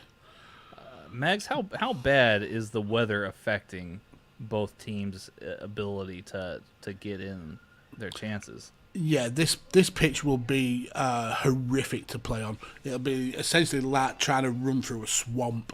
The ball will be incredibly slippery, so playing it on the ground is going to be a struggle. But then also, if you kick it high enough that the wind catches it, you don't know where the ball's going to go. So yeah, it's going to be really hard conditions for the players to work with, and that'll show the kind of mettle of who are top draw players and who maybe are not. And unfortunately, Leeds are struggling. Click tried with a shot, either a shot or a cross. I don't know if he was expecting someone to be there or not, but he took a shot well across the bow, and it just rolled out. So Click certainly visibly frustrated here. It seems he needs to settle down, get into the game here, because it's not he's not being quite as effective as he can be here. Rafinha marching down here. He's trying a cross. Oh, that's a great cross. And it's not even a cross. It is not a cross. I mean, it was a cross, but the wind clearly caught that.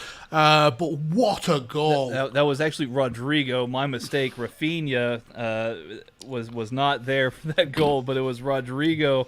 That might be goal of the week here, ladies and gentlemen. It just rainbows in here. As Max said, it looks like it should have been a cross, but it wasn't.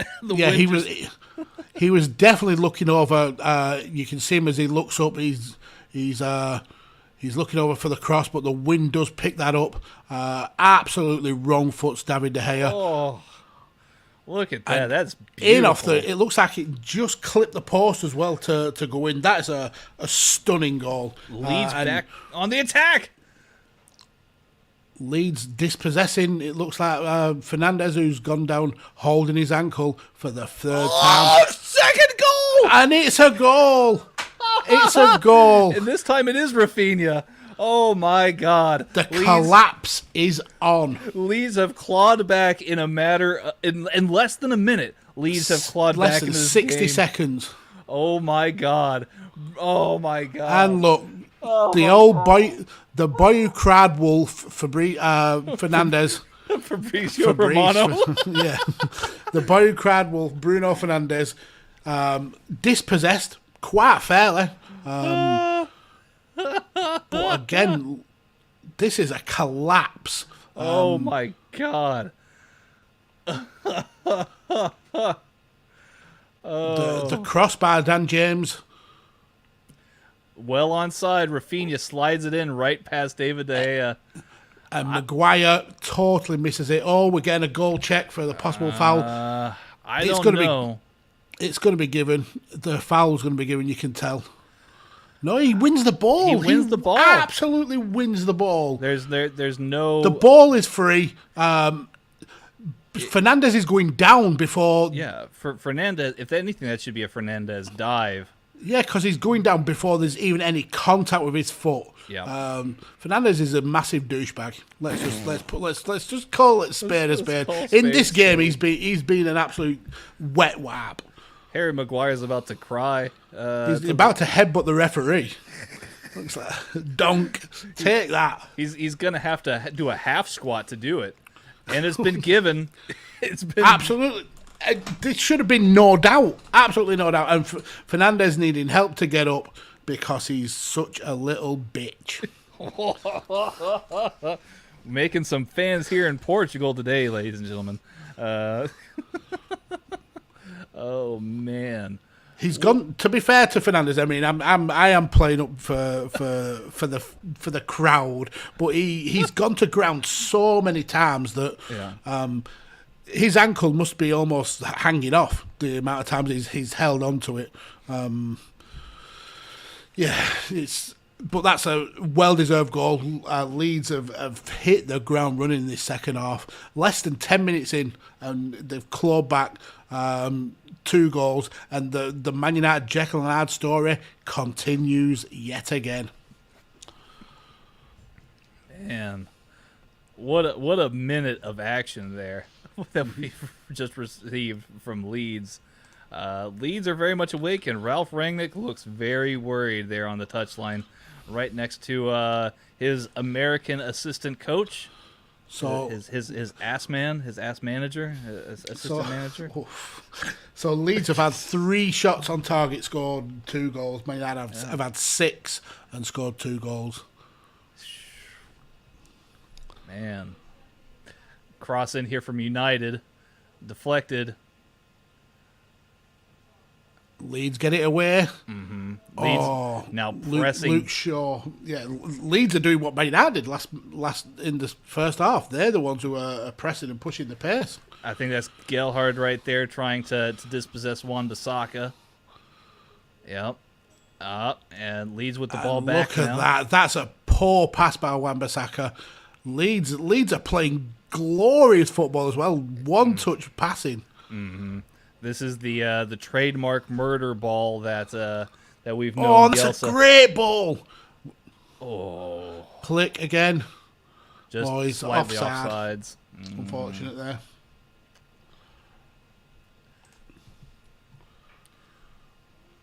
Lindelof oddly trying to tell De Gea what to do.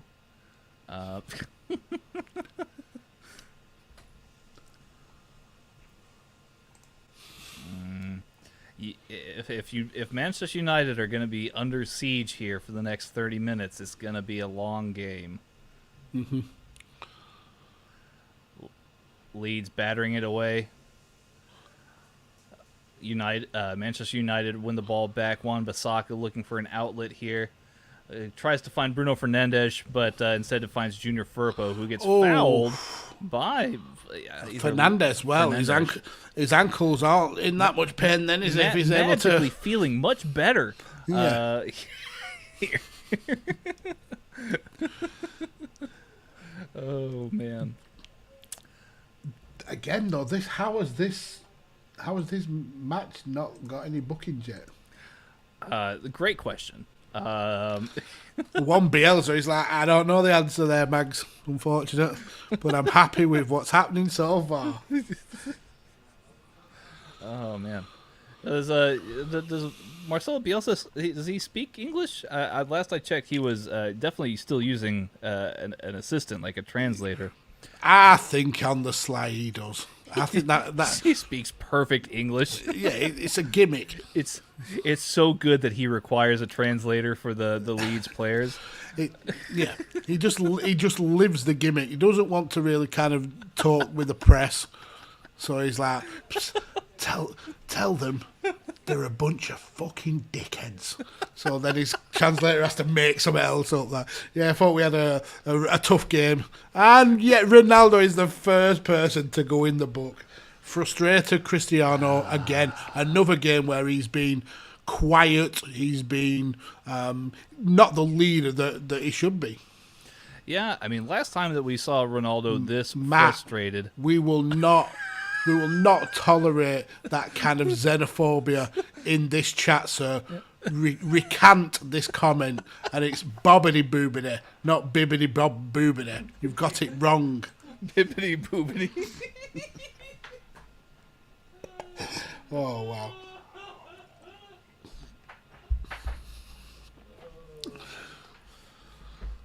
Oh my God. Yeah, last time we saw Ronaldo this frustrated, he was actually kicking Curtis Jones on the ground. Yeah, multiple times. Just laying the boot clearing. These Leeds fans now they are riotous. They're raucous. Yes, they are. They are loving laugh. Leeds Dan on the James attack again. on Gelhardt. Dan James was on the overlap then as well. But this is a terrified Man United side. Look at how quickly they were backing off. Yeah, Gelhardt maybe a little bit greedy there. He had men over, which. Yeah. But I mean, when you're in form, you're in form, and you. Yep. Had he had a little bit, I think if he had a little bit more power to it, he would have gotten it right past De Gea. And it's not even like De Gea's had a bad game. He's not had much to do. The wind obviously took the first goal, which is not really his fault. And is that a Leeds player in the book? Struick has been booked. All the players to be booked, Ronaldo, who's done nothing all game, and Struick, who's been pretty solid. Oh, look. Oh, my ankle. My sore ankle again. How's his foot boot still on? It must just be flopping around like jelly. They need to VAR any time that Bruno Fernandes goes to ground. I mean, United fans always call for Salah being a diver and a cheat. I mean, this is about as transparent as I've ever seen diving, it seems. Every time a Leeds player is remotely challenging Fernandes for the ball, his instinct is to go to ground. And that's a teasing ball, but Leeds hacking away, scissor kick to clear it. What happened there? It looks like a Leeds player fell over trying to clear the ball. Able to power it away though, and away the Leeds go. Yeah, that again looked like a foul. Yep. But Man United come away with the ball, attacking down the far wing now. Time for a cross. Ronaldo's in the box. Yep. Even Lingard was like, "No, bitch, I ain't crossing to you." Connor McCabe in the chat says Tekkers needs to have a special episode where you guys, where it's nothing but you guys roasting Matt, because this is what this show has become. Unfortunately, StreamYard has time limits. We wouldn't get it all in. It'd have to be a limited series. Ironically, this is actually something that I've pitched to Matt, so be on the lookout for it. The Matter of Fact podcast coming soon. Which should be a lot of fun here. I just need to get the scheduling down for it, I think. Oh, Jesus. Another Matt podcast. Another Matt special. Let's see here. We've got some substitutes warming up on the sides. It looks like it's Fred and... Oh, wow. That game changer Fred coming on. The pace will pick up now. The amount of side and backwards passes are going to increase 100%. Is Fred and somebody else? I couldn't see who else was there with him, but I definitely saw Fred. So on the bench they've got Mata, Rashford, Fred. I mean, I don't think we ran through the bench, but Mata, Rashford, Fred, Varane, Diogo Dalot, Henderson, Tellez, Matic, and Ilanga. It might be Fred or and Martial, as I called him last time we watched. Even though Martial is not at the club anymore. My bad. Pogba with a little bit of trickery here. Passes it off to McTominay, who gives it off to Lindelof, who is marching up the field. Ronaldo flicks it onwards to Sancho. Sancho with a shot, and it's just wide. The danger is still there from Man United, even though they have been pegged back. It only takes one attack like that, and they can still score. That was great defending, though. Mm-hmm.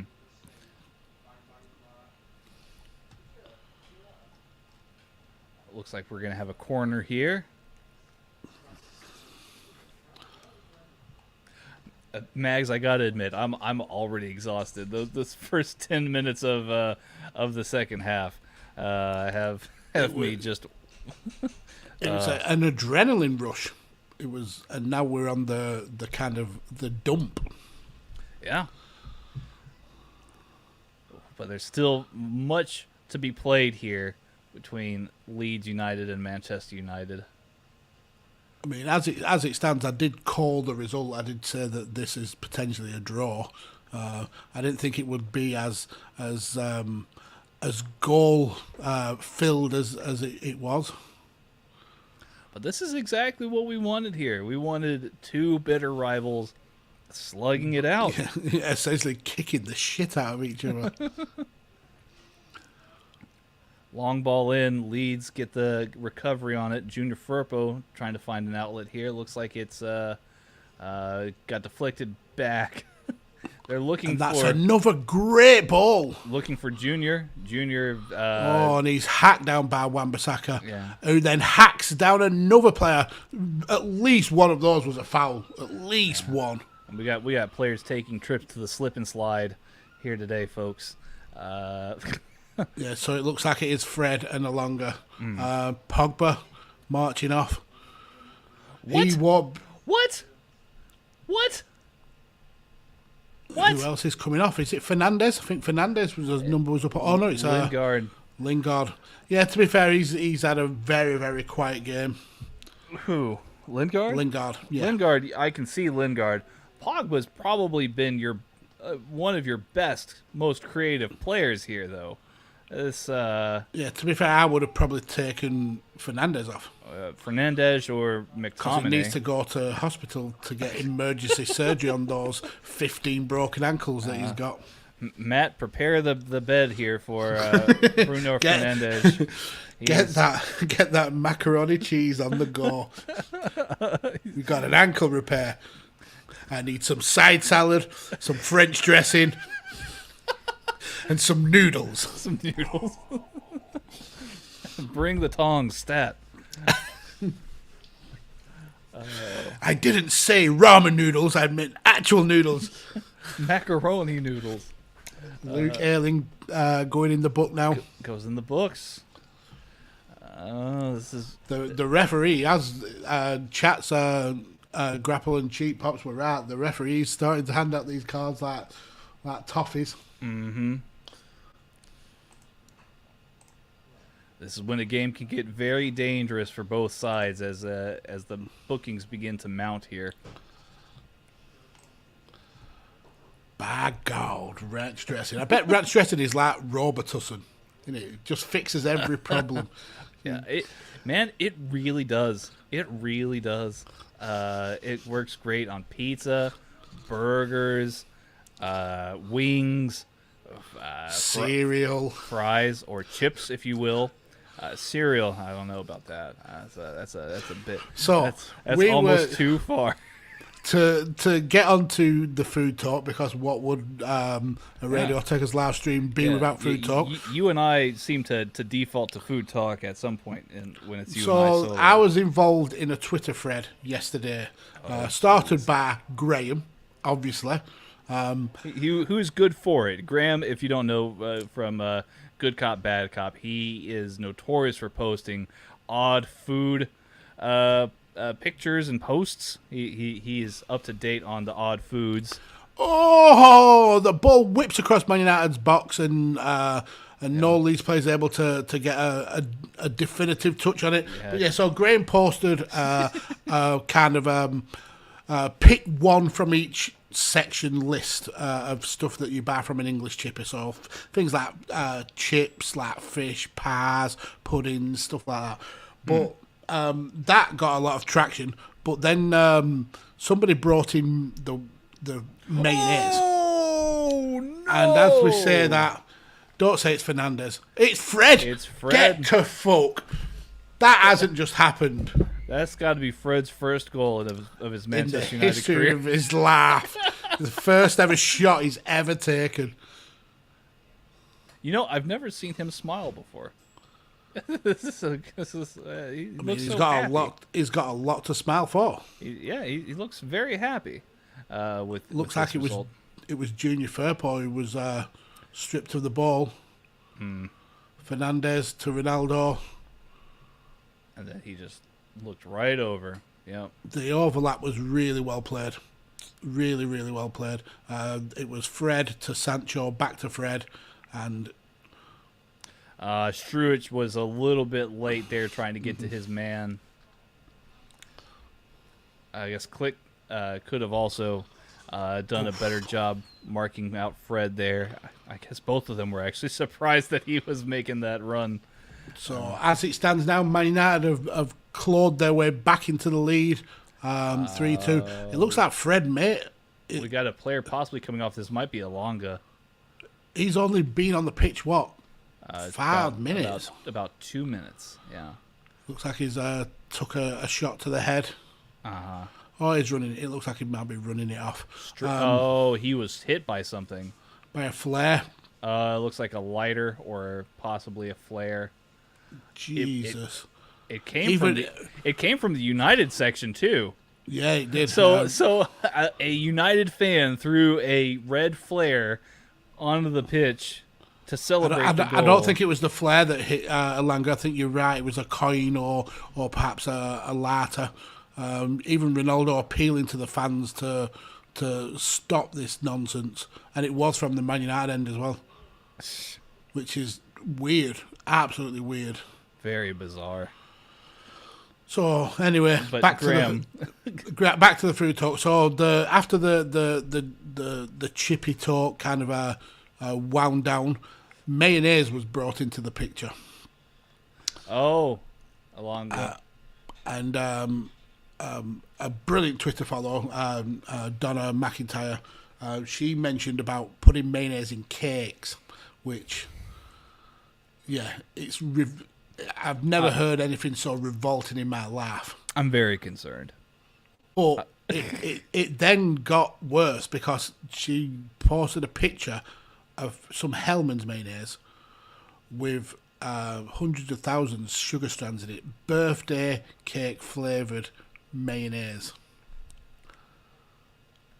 So your homework for next week, Tanner, Is to find this birthday cake mayonnaise. and taste it. Oh, I don't know. I'm already like I don't weary of mayonnaise. I don't get mayonnaise in cakes. I understand that the eggs go in cakes. I get it. Yeah, the yeah. oil goes in cakes. I understand that. It's the mustard and the vinegar that keep that away from my Swiss rolls. from your cakes. Yeah. It just descended into absolute madness of people who swear by it, and then other people who are like, "You disgusting animal! You should be in jail and on a register for that." Oh man, I'm gonna have to look into this. Mayonnaise in cakes. Yeah, grotte, absolutely grotte. Oh man, it doesn't sound good. It sounds criminal. It sounds like it should be against the law. I think it may be. Mayonnaise in cakes. Okay. Let's see here. Mayonnaise.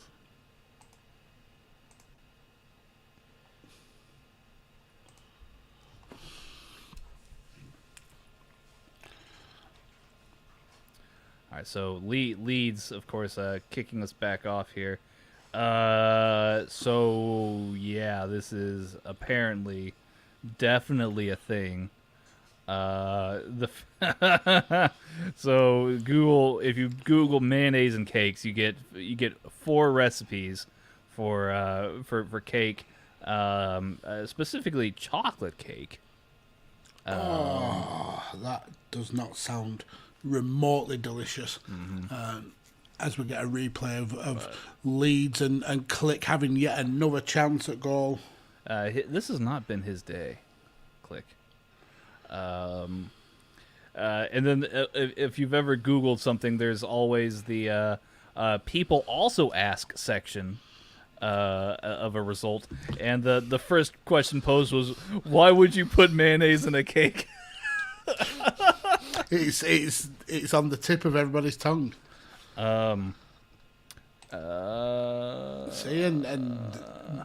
even Matt, who may be the worst chef / doctor in the world. Even he doesn't agree. So, and right, Matt, let's get to the point. At the base level, you've put their ingredients that you put in a cake. Yeah. Where do you put mustard in a cake? Was she also saying that you put mustard and vinegar in a cake? Was that also part of her? No, that's how you get mayonnaise, though. It's vinegar, egg whites, and a little bit of oil. I guess. Yeah. Well, and I think that's what the hypothesis is that mayonnaise could just simply replace the oil that's used in chocolate layer cakes. There's people attesting that you can't taste the mayo at all, and that it provides a velvety texture. Bullshit. It provides a velvety texture and perfectly moist crumb. Another booking for a Leeds player. Looks like Adam Forshaw, who as another player who's had a really, really quiet game. It is noted that you must use very good quality cocoa powder. So that's that seems like that'll be all the difference. That seems like there's a bit of a stipulation to take the horrific mayonnaise taste away. If you have to hard the mayonnaise, surely that's an indication that don't put the mayonnaise in. Yeah. Shar seems to be watching a different game here. 1-0 to Barcelona. Thank you, Shar, for the update.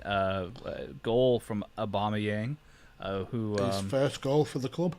It was his dream to play for either Real Madrid or Barcelona, or anybody apart from Arsenal. I think in general.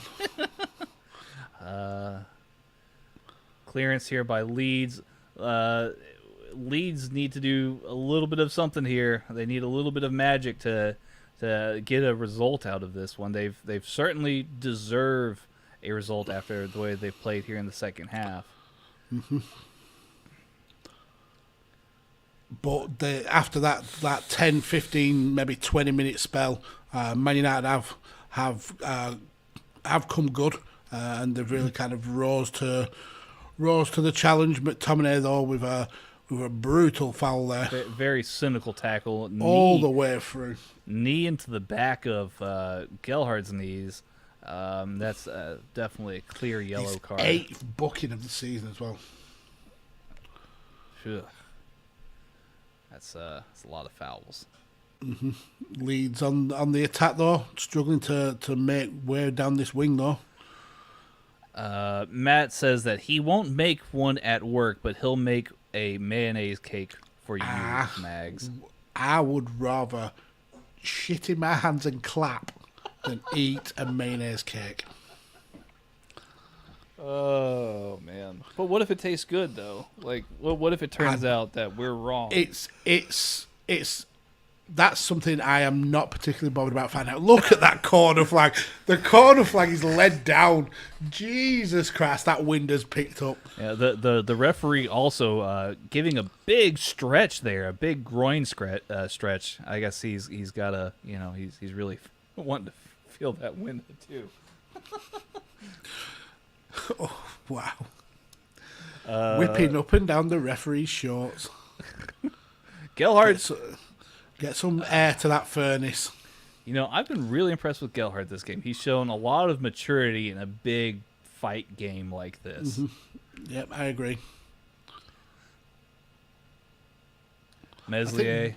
I think Dan James has played pretty well. To say he's been like the focal point of plenty of the fouls from the Man United side. He's stood strong and been like the fulcrum for a lot of Leeds' attack. Matt's further researched this cake issue. He says, from my research, this recipe was created by someone who didn't have any eggs in their store. I'm thinking much like how a carrot cake got started. I mean, carrot cake is something that I like it if it's really good quality. A poor carrot cake is horrific. Yeah. I can just imagine the cake store that day, the shock and horror on the cake shop purveyor's face. No, the suppliers have sent Hellmann's instead of eggs. What the fuck are we going to do? Well, just wait till you see what the other suppliers have sent. You wanted chocolate, they've sent carrots. We've got you this mayonnaise carrot cake here, folks. Oh my God, this is a taste revelation. Can you make this again? And so history was written. Is there lettuce in this? Have you just given me a salad? In bar form. Maybe it was someone who had a kid who just would not eat their greens and thought, I'll show you, you little tosspot. You will eat your greens and you'll like it. Mummy, this cake's delicious. Is it? Rafinha's not taking anything here from Scott McTominay. The referee has gotten very upset. Rafinha very upset. He's looking to start something. He's got to calm down. He needs to calm down. He's been warned as well by the referee about calming down. But referee doing some pointing, but McTominay did. Well, Scott McTominay just got booked, and he's fouled Junior Firpo. Where is the ref here?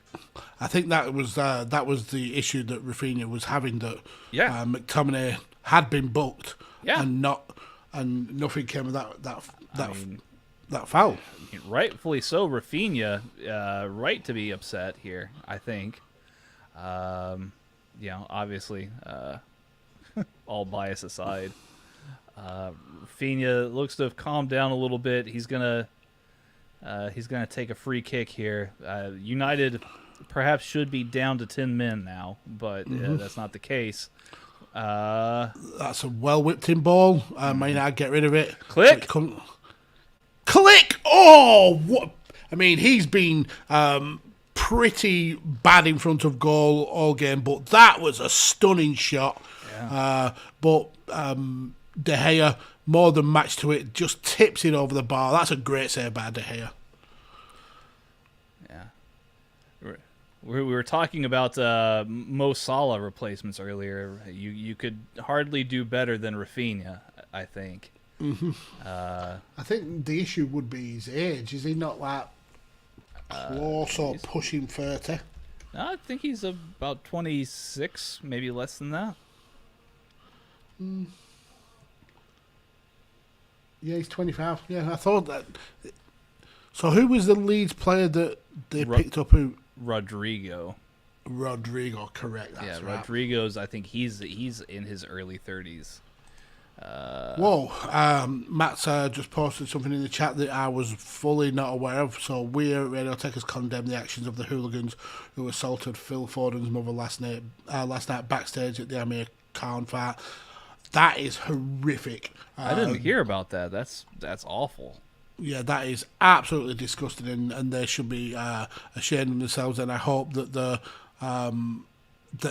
law is brought down on them heavily. I mean, attacking the parent of a footballer, it's gone mad. That's when you're taking fan base way too far. Yeah, absolutely. I mean, what does Phil Foden's mom have to do with what happened to your result earlier that day? Yeah, exactly.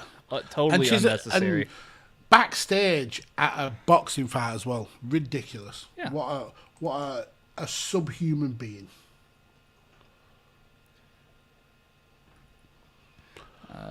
Let's see here. I didn't know the Premier League was on Apple TV. Yeah, look at that.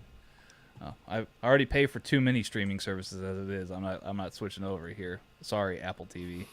It's not gonna. Don't you have an Apple phone? Does it not come as part of the service?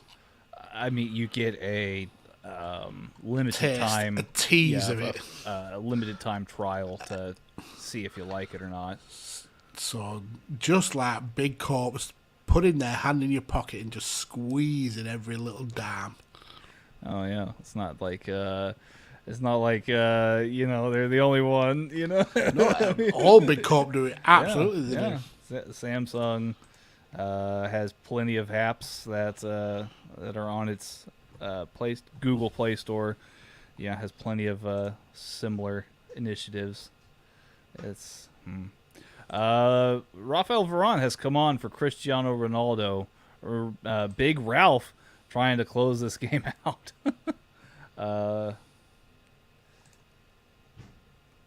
Leeds still looking deadly here. There's still time for them to try and claw one more back here. United, though, looking to try and shut shop. What a coup for them this would be to beat Leeds. But also for Leeds, what a big coup it would be for them to come away with a point or three here at the end. So who's come on for Ronaldo? Because it looked like Ronaldo was Rafael Varane. Varane. Yeah, he's coming up to. Apologies, I just wasn't listening. No, he was just trying to close shop. It's. Also, Connor in the chat. Barca are 2-0 up now. Frankie de Jong scoring the second. It's almost like their monetary wars are a thing of the past. I don't know, man. Did you watch that Napoli game? I didn't. Oh, I don't know. Napoli seemed up for the fight, and it was an away game for Napoli as well. So, is it the one? What did it finish one apiece? Mm-hmm. Yeah, the return legs on BT over the next is it this week? I think Wednesday, something like that. It's because it's Leicester. I've got Randers, I think. Mm-hmm. It'll be interesting. A game, an away game in Naples for Barcelona. That's a tough come one. down from multiple Champions League winning team Barcelona to struggling in the Europa League Barcelona, and maybe next season Europa Conference Barcelona. Can you imagine? Oh yeah, it would be. I mean, how are they sitting in La Liga now? Because I know they were well off the pace not too long ago. I think the race is still Madrid's to lose. Sevilla's up in second. Yeah, so they're fourth. Barcelona are currently fourth as it stands. So that would be a trip back to the Europa League, it seems. But Atletico Madrid are breathing down their necks, as are Villarreal. Who's in third? Betis.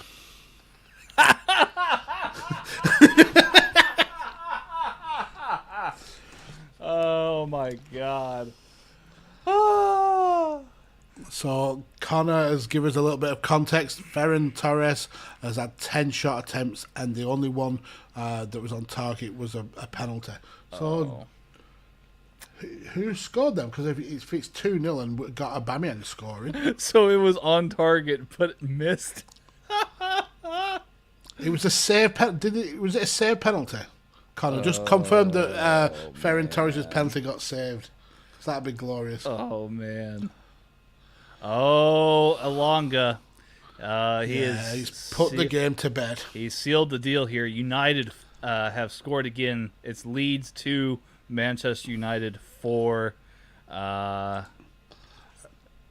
Connor just confirming he was actually talking about the Napoli game when Torres scored the penalty. Okay. Harry Maguire, looking like a captain who's won the World Cup there.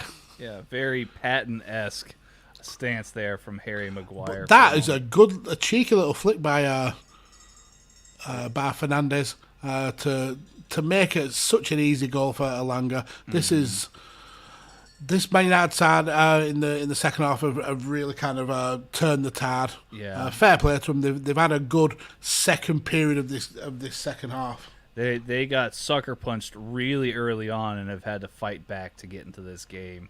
Yeah, much to my chagrin here, but yeah, I mean, good on them. I mean, this has been a hard-fought game on both sides. You got to feel quite a bit for Leeds.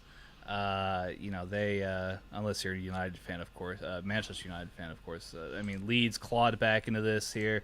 They rallied their supporters around.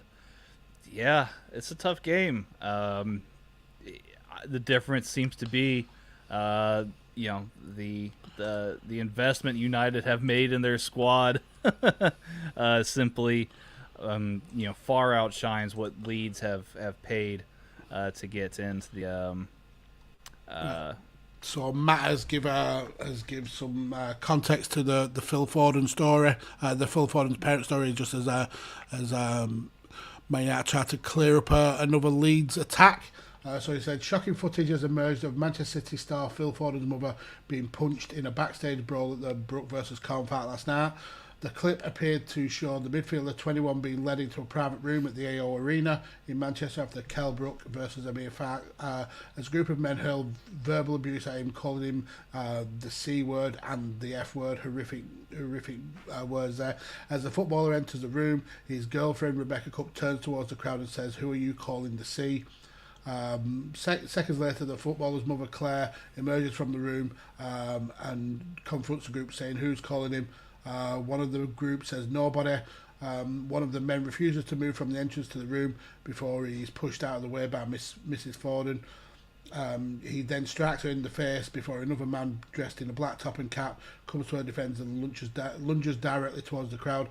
As the brawl ensues, the footballer's mother takes swings at the group of men as a person in the background is heard shouting, "Get away now." Minutes later, Phil Foden, who is wearing a blue hood and jean, appears to defend his mother and is briefly involved in the altercation as the group of hecklers move further along the corridor. The man in the black top and cap is then seen swinging a fire extinguisher at the hecklers. Jeez. Fucking Jesus. A Manchester City spokesperson said the club is aware of a video which has circulated on social media showing Phil Foden and his family being harassed and abused. We are shocked and appalled about the nature of the abuse and ensuing assault on one of Phil's family members. We will continue to give Phil and his family all the support and assistance that they need. The footballer's mother is widely credited with keeping her superstar son grounded. She once told the Telegraph he was the cheapest kid ever. Just get him a win ball and he will be happy. He didn't care about anything else. No games, no toys, nothing, just the football. Again, deplorable actions by the men in that group. Horrific, absolutely horrific. Yeah, it's it's a shame that these kind of things even occur. Like it's just disgusting. mind-boggling that someone felt the need to even act on something so needless like that. Yeah, I mean, I'm not Phil Foden's biggest fan, but I mean, that's attacking his mom is pretty unnecessary, and the verbiage used as well. Yes, horrific. Yeah. So, yeah, that's shameful behavior. On later news, Barcelona have got a third goal. Aubameyang with his second of the game. Well, who would have thought that Barcelona, all they needed was Pierre-Emerick Aubameyang? A striker. All they needed was a striker. Well, Martin Braithwaite was not cutting it. So, poor Martin Braithwaite. How he manufactured a move to Barcelona is unreal. Doesn't he still have the number 10 shirt? It's ridiculous. It's genuinely ridiculous. I mean, I've seen him play really well. I mean, he scored some decent goals in the Champions League, but he is not Barcelona level. Not in any stretch of the imagination. He's not even Bielsa level. The five-a-side team. I mean, maybe he is. I mean, he is a professional, I suppose. Yeah, Cy in the chat. Very enjoyable game this afternoon. Bit of a scrap. Lovely stuff. Best team on the day won. Sancho, Lindelof, and McTominay good. Shaw still a liability at times. Shaw was the one wrecking shop for United the entire first half. How Dan James is still alive after Luke Shaw targeted him. Yeah, after being just harassed and assaulted all afternoon by Luke Shaw. And then Matt tries to stir some grief and say, look who's parked up now. They're 2 goals ahead again. I know we've given Matt a lot of grief this afternoon, but Matt, and then Sa get a little bit tetchy about it. I've been watching the whole game.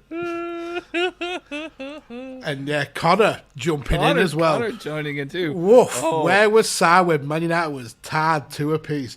I'll tell you where. Crying. Just to continue the abuse. Slating Lindelof, Maguire, and Shaw. just to pour it on a little bit more. Sai has still not gotten back to me about doing a game here on the show. He's a very busy man. I've spoken to him, and it's because he doesn't like other people's football opinions. He thinks, is that what it is? People, especially us three, are fucking morons. He doesn't have any faith in any of the words that we say. Oh, well. Side the door is open. The forbidden door between chain wrestling and Radio Tekkers is very much alive. Is there a door? I'm on literally both shows pretty much every week. You are the forbidden door, Max. If there's a door, it's one of those swinging ones that you get in posh banks and hotels. Revolving door. It's a revolving door. And Matt agreeing that we are absolute morons. We are the idiots free. Sa essentially agreeing that we are idiots.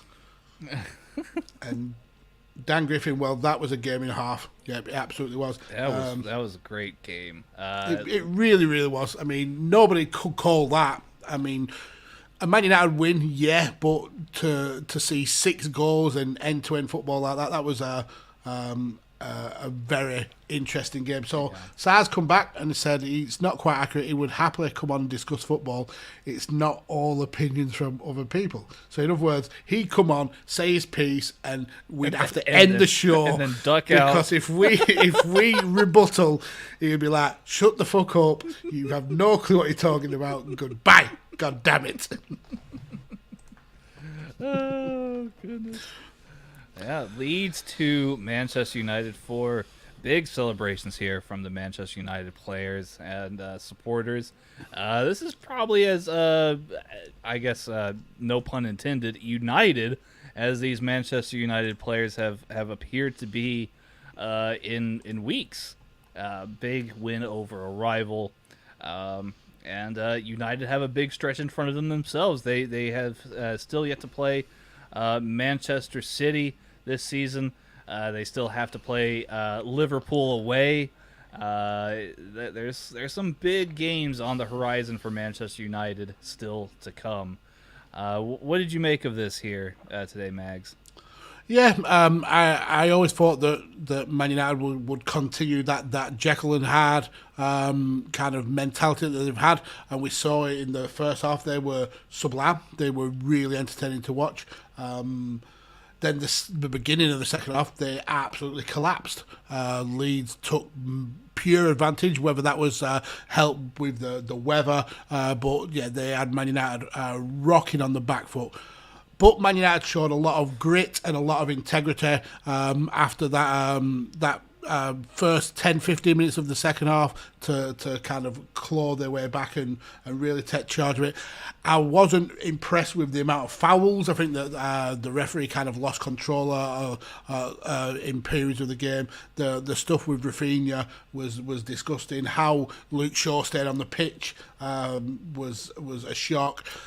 Bruno McTominay stayed on the pitch as well. Bruno Fernandes and his absolute play acting was annoying. But Man United definitely deserved the victory. Yeah.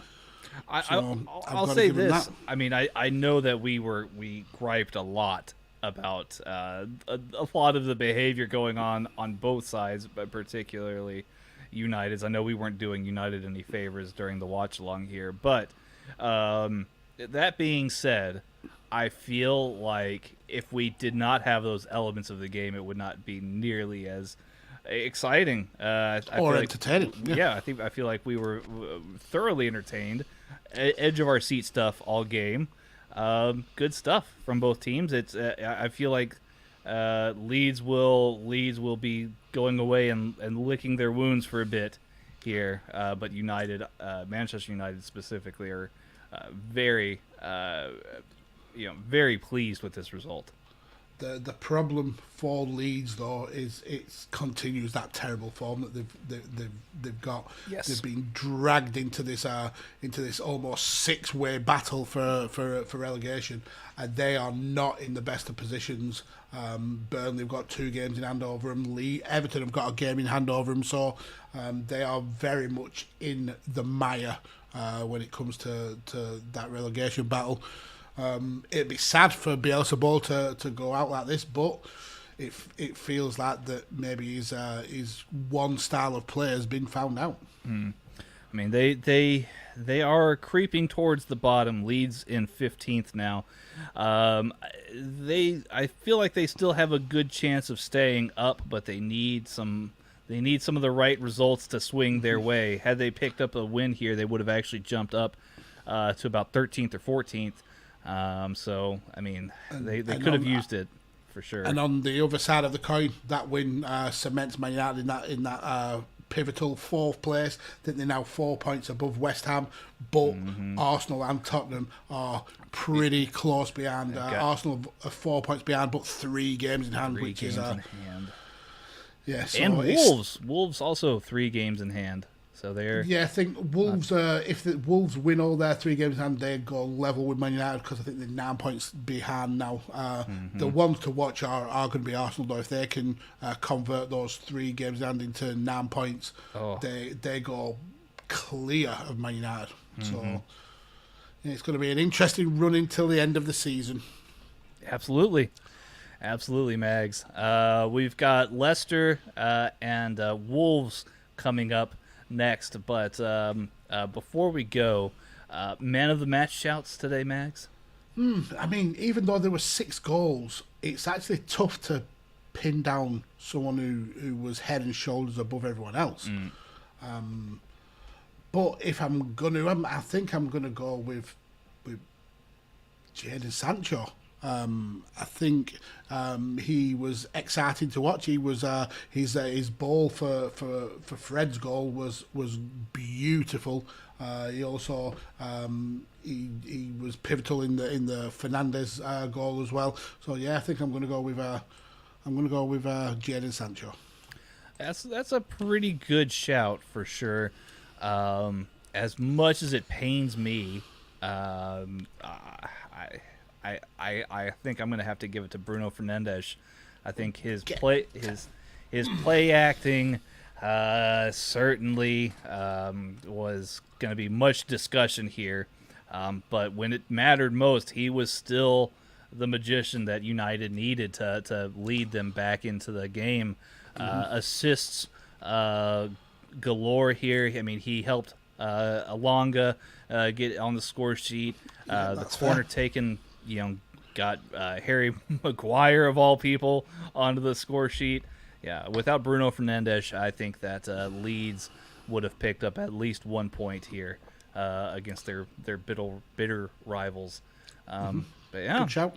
Yeah, it's not bad. I think he kind of took himself out of recognition for me because of the theatrics. Of the play.